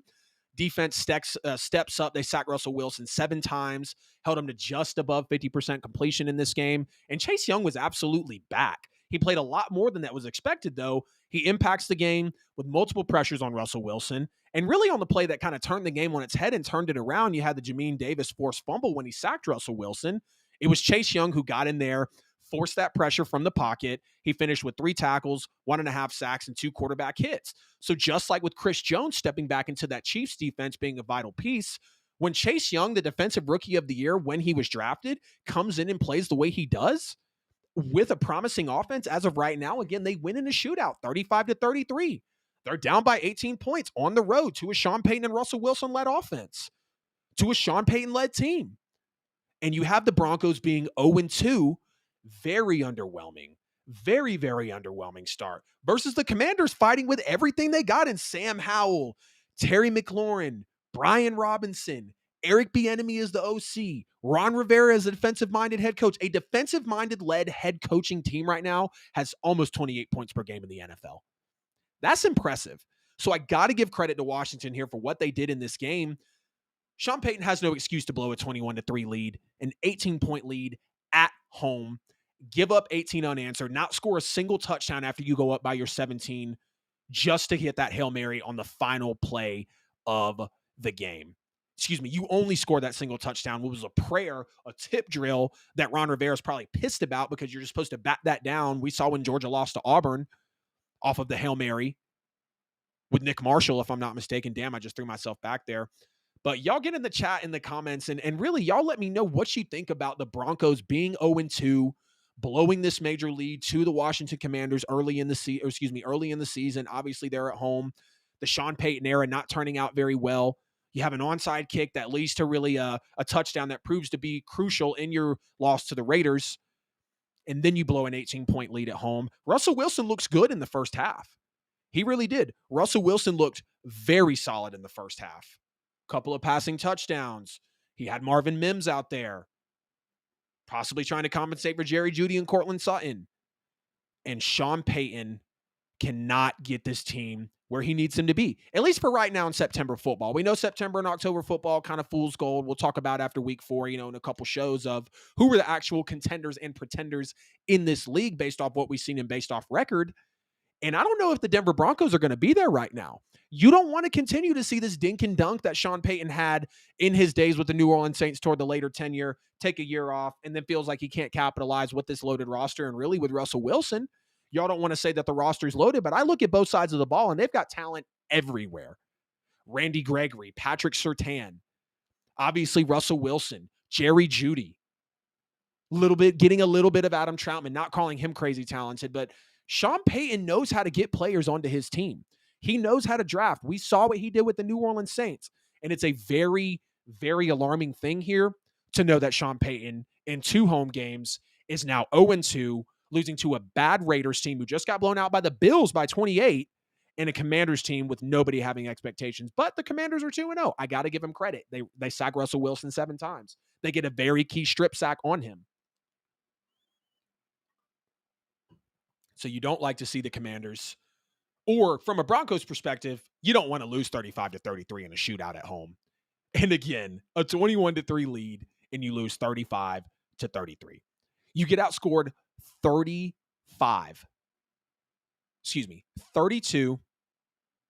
to 14. Is that right? Hold on. Yeah. 35 to 14. Outscored 35 to 14 in this game after they go up 21-3. And we kind of saw Sean Payton do that at some points in New Orleans. We saw New Orleans have some big leads get away from them. We saw against the Rams, not only in the NFC title game, but in the same year when they beat them 45-35. You're up 13-0 at home in a playoff game. So unfortunately, this isn't outside of Sean Payton's actual realm of kind of what we see him do. The last NFL game here on this packed almost 2-hour podcast before we get into our NFL Week 3 power rankings and then get out of here. The Dolphins and Patriots played a very solid football game as the Dolphins get away with the win of 27-24 and really showing, 24-17, and really showing people how versatile they can be in this league. It doesn't have to be with a shootout. It doesn't have to be in a shootout with the Los Angeles Chargers. But they still averaged 6.6 yards per play, talking about the Dolphins, against a New England defense that last week held the Eagles to one of their worst offensive performances in recent seasons. And Miami scored touchdowns on 2 of their 3 red zone opportunities as well against this New England defense. They're showing that they can be versatile. They can win shootouts, but they can also put up points against a tough defense at a premium, take the intermediate and short throws to a living to see another day. Mike McDaniel making those adjustments against a very stout Bill Belichick defensive-led culture and defensive, great defensive unit. I mean, Christian Gonzalez got his first pick off Tua. But the Patriots could not turn around and turn that into offense. And again, Bill Belichick did his thing. Listen to this. He played 3 high safety, bracketed Tyreek Hill. I mean, he wasn't going to get beat after what Tyreek did in week 1 against the Chargers. Bill Belichick makes you play left-handed. He takes your best piece away from you. That is Bill's trademark. Miami still had 6 players catch multiple passes, 5 of them having a gain of at least 15 yards on one of those grabs. Raheem Mostert still rushed 18 times for 121 yards and 2 touchdowns in his final 43-yard burst that really put the game away in the 4th.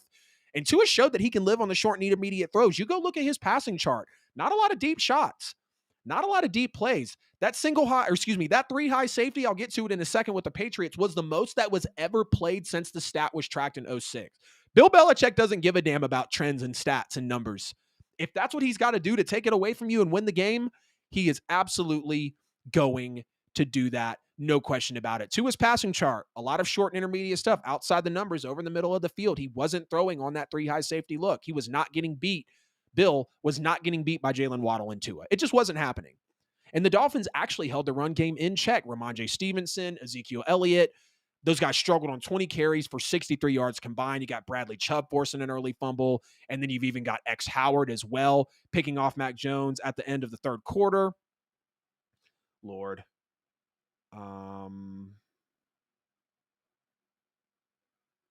Sorry, the lady's asking me. Look, I'm on the show so late. She asked me what I want for dinner. I can't ignore her. I'm gonna miss my shot. What do you want from Zaxby's? Chicken finger plate, no slaw. Sub toast.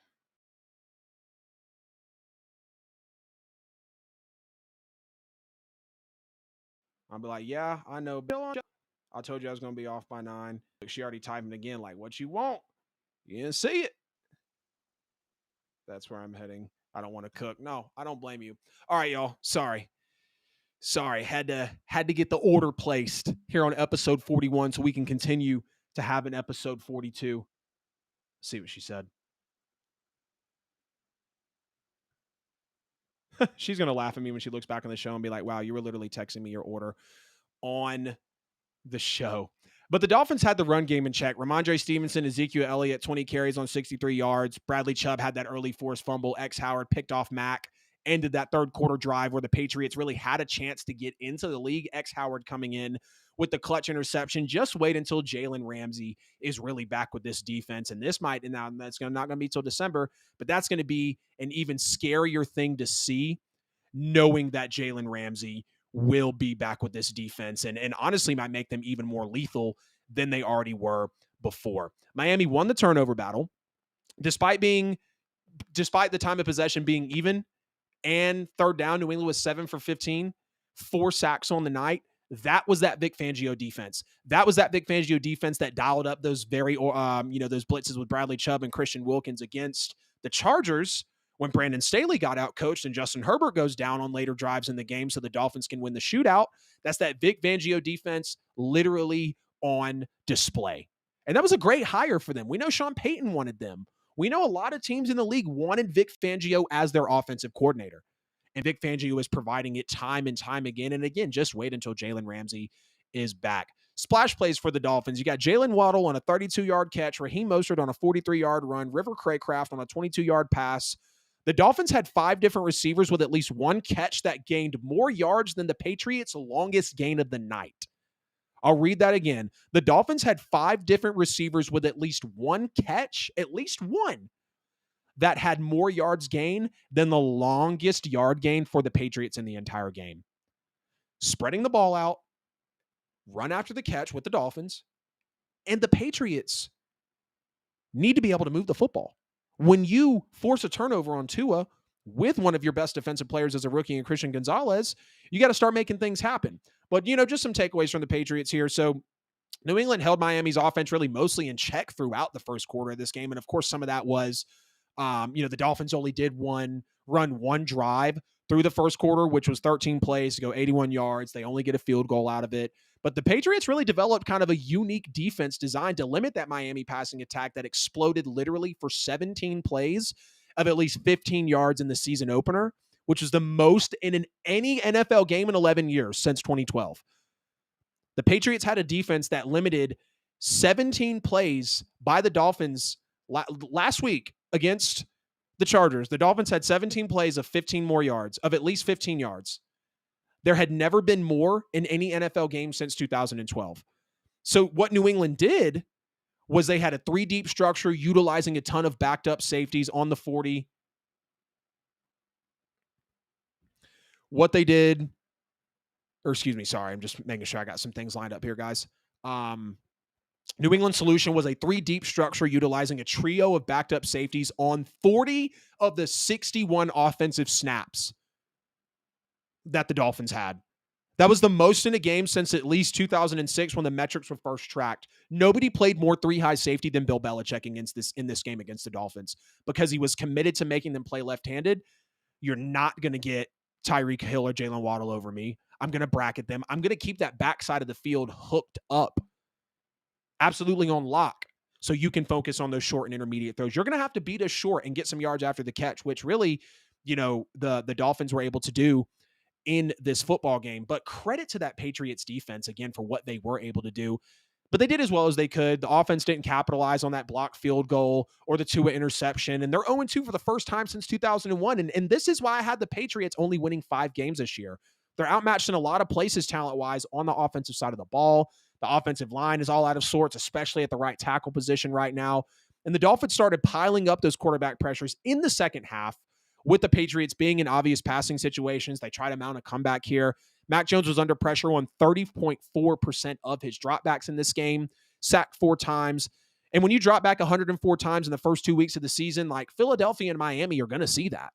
They've got a Jalen Phillips and a Christian Wilkins to send after you. Philadelphia's got all of those dogs on the defensive line to send after you. That defensive line coming off of 40 sacks, 10 sacks of 4 or more players, or 10 or more sacks from 4 players. Like, that's legendary. And the Pats defense not being able to capitalize off of defensive turnovers, that is solely on the offense.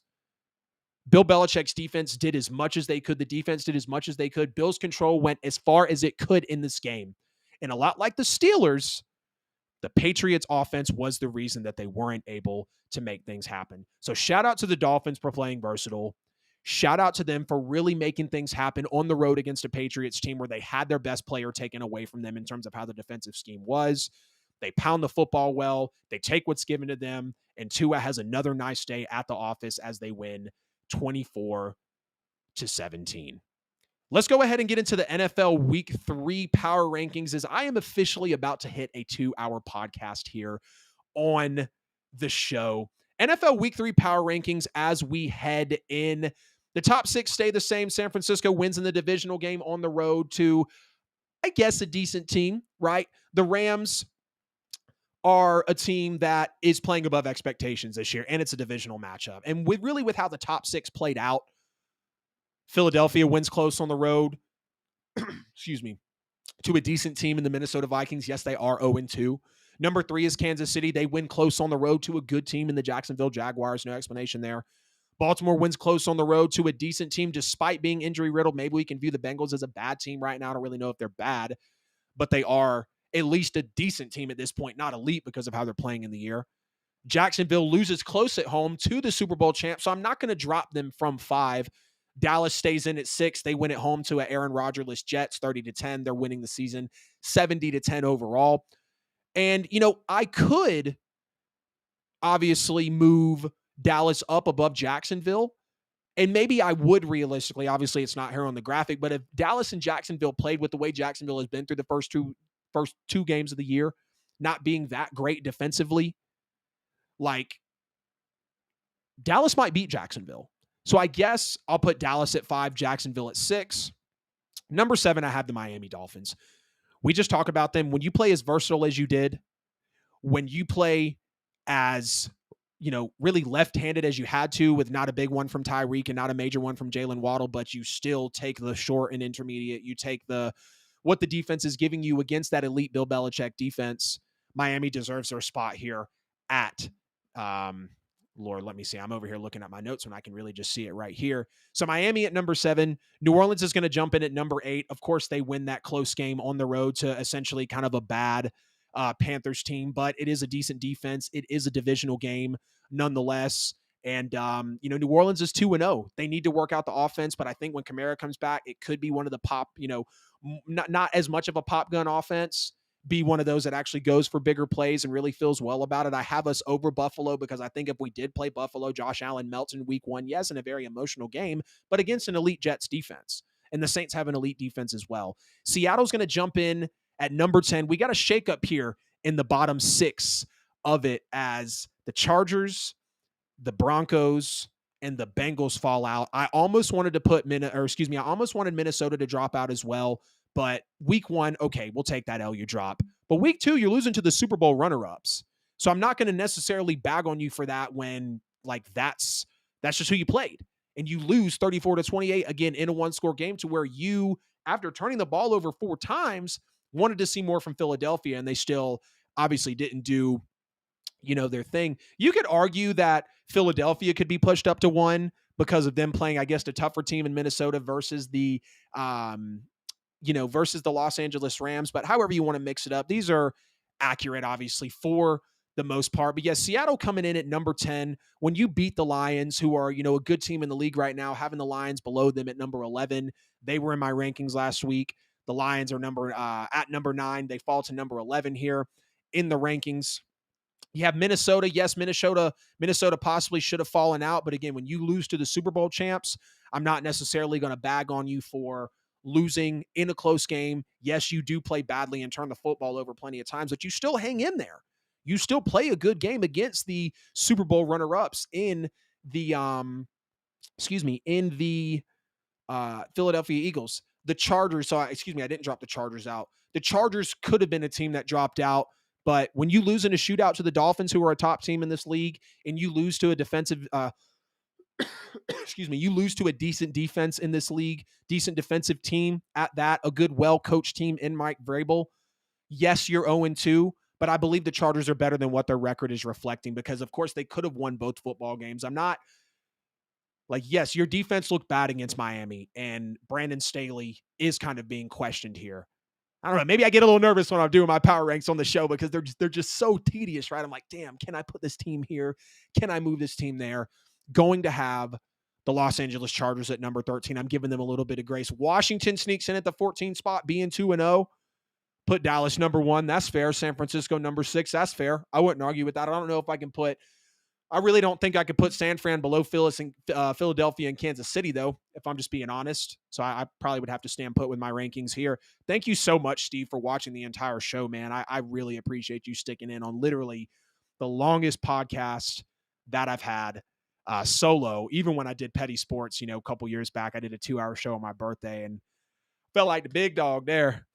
But yes, Washington coming in at number 14, being a 2-0 NFL team, engineering that good offense. Yes, they did only play the Cardinals, and they did only play the Denver Broncos, but 2-0, scoring the points the way they are, beating a Broncos team that I thought was going to be good.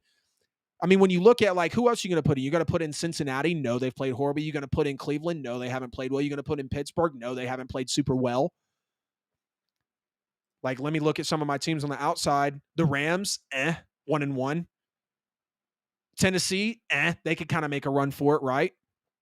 And you could argue that, these teams can be pulled in and put into multiple places, right? And then Atlanta at number 15, being 2-0. I know I said that they were 2-0, but when you look at how they held off the Panthers, how they held off the Packers, yes, they possibly should have lost that Packers game. But I mean, I like Atlanta over Tennessee right now. The way that Denver's playing right now, the way that Cincinnati's playing right now, Pittsburgh, Cleveland. I like the way that they're playing football over those other clubs right now, even the Rams. I like the way the Rams are playing football. They beat the Seahawks because the Seahawks get injured, but then they make their match and lose their ninth straight regular season game to the San Francisco 49ers. So from 15-1, Atlanta, Washington, LA, Minnesota, Detroit, Seattle, Buffalo, New Orleans, Miami, Dallas, Jacksonville, Baltimore, Kansas City, Philadelphia, and the San Francisco 49ers. That was episode 41 of the NFL with AJL. What a packed show. Let's go ahead and get out of here.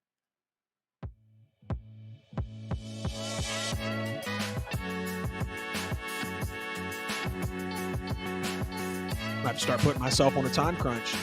Appreciate y'all tapping in again. That was episode 41 of the NFL with AJL.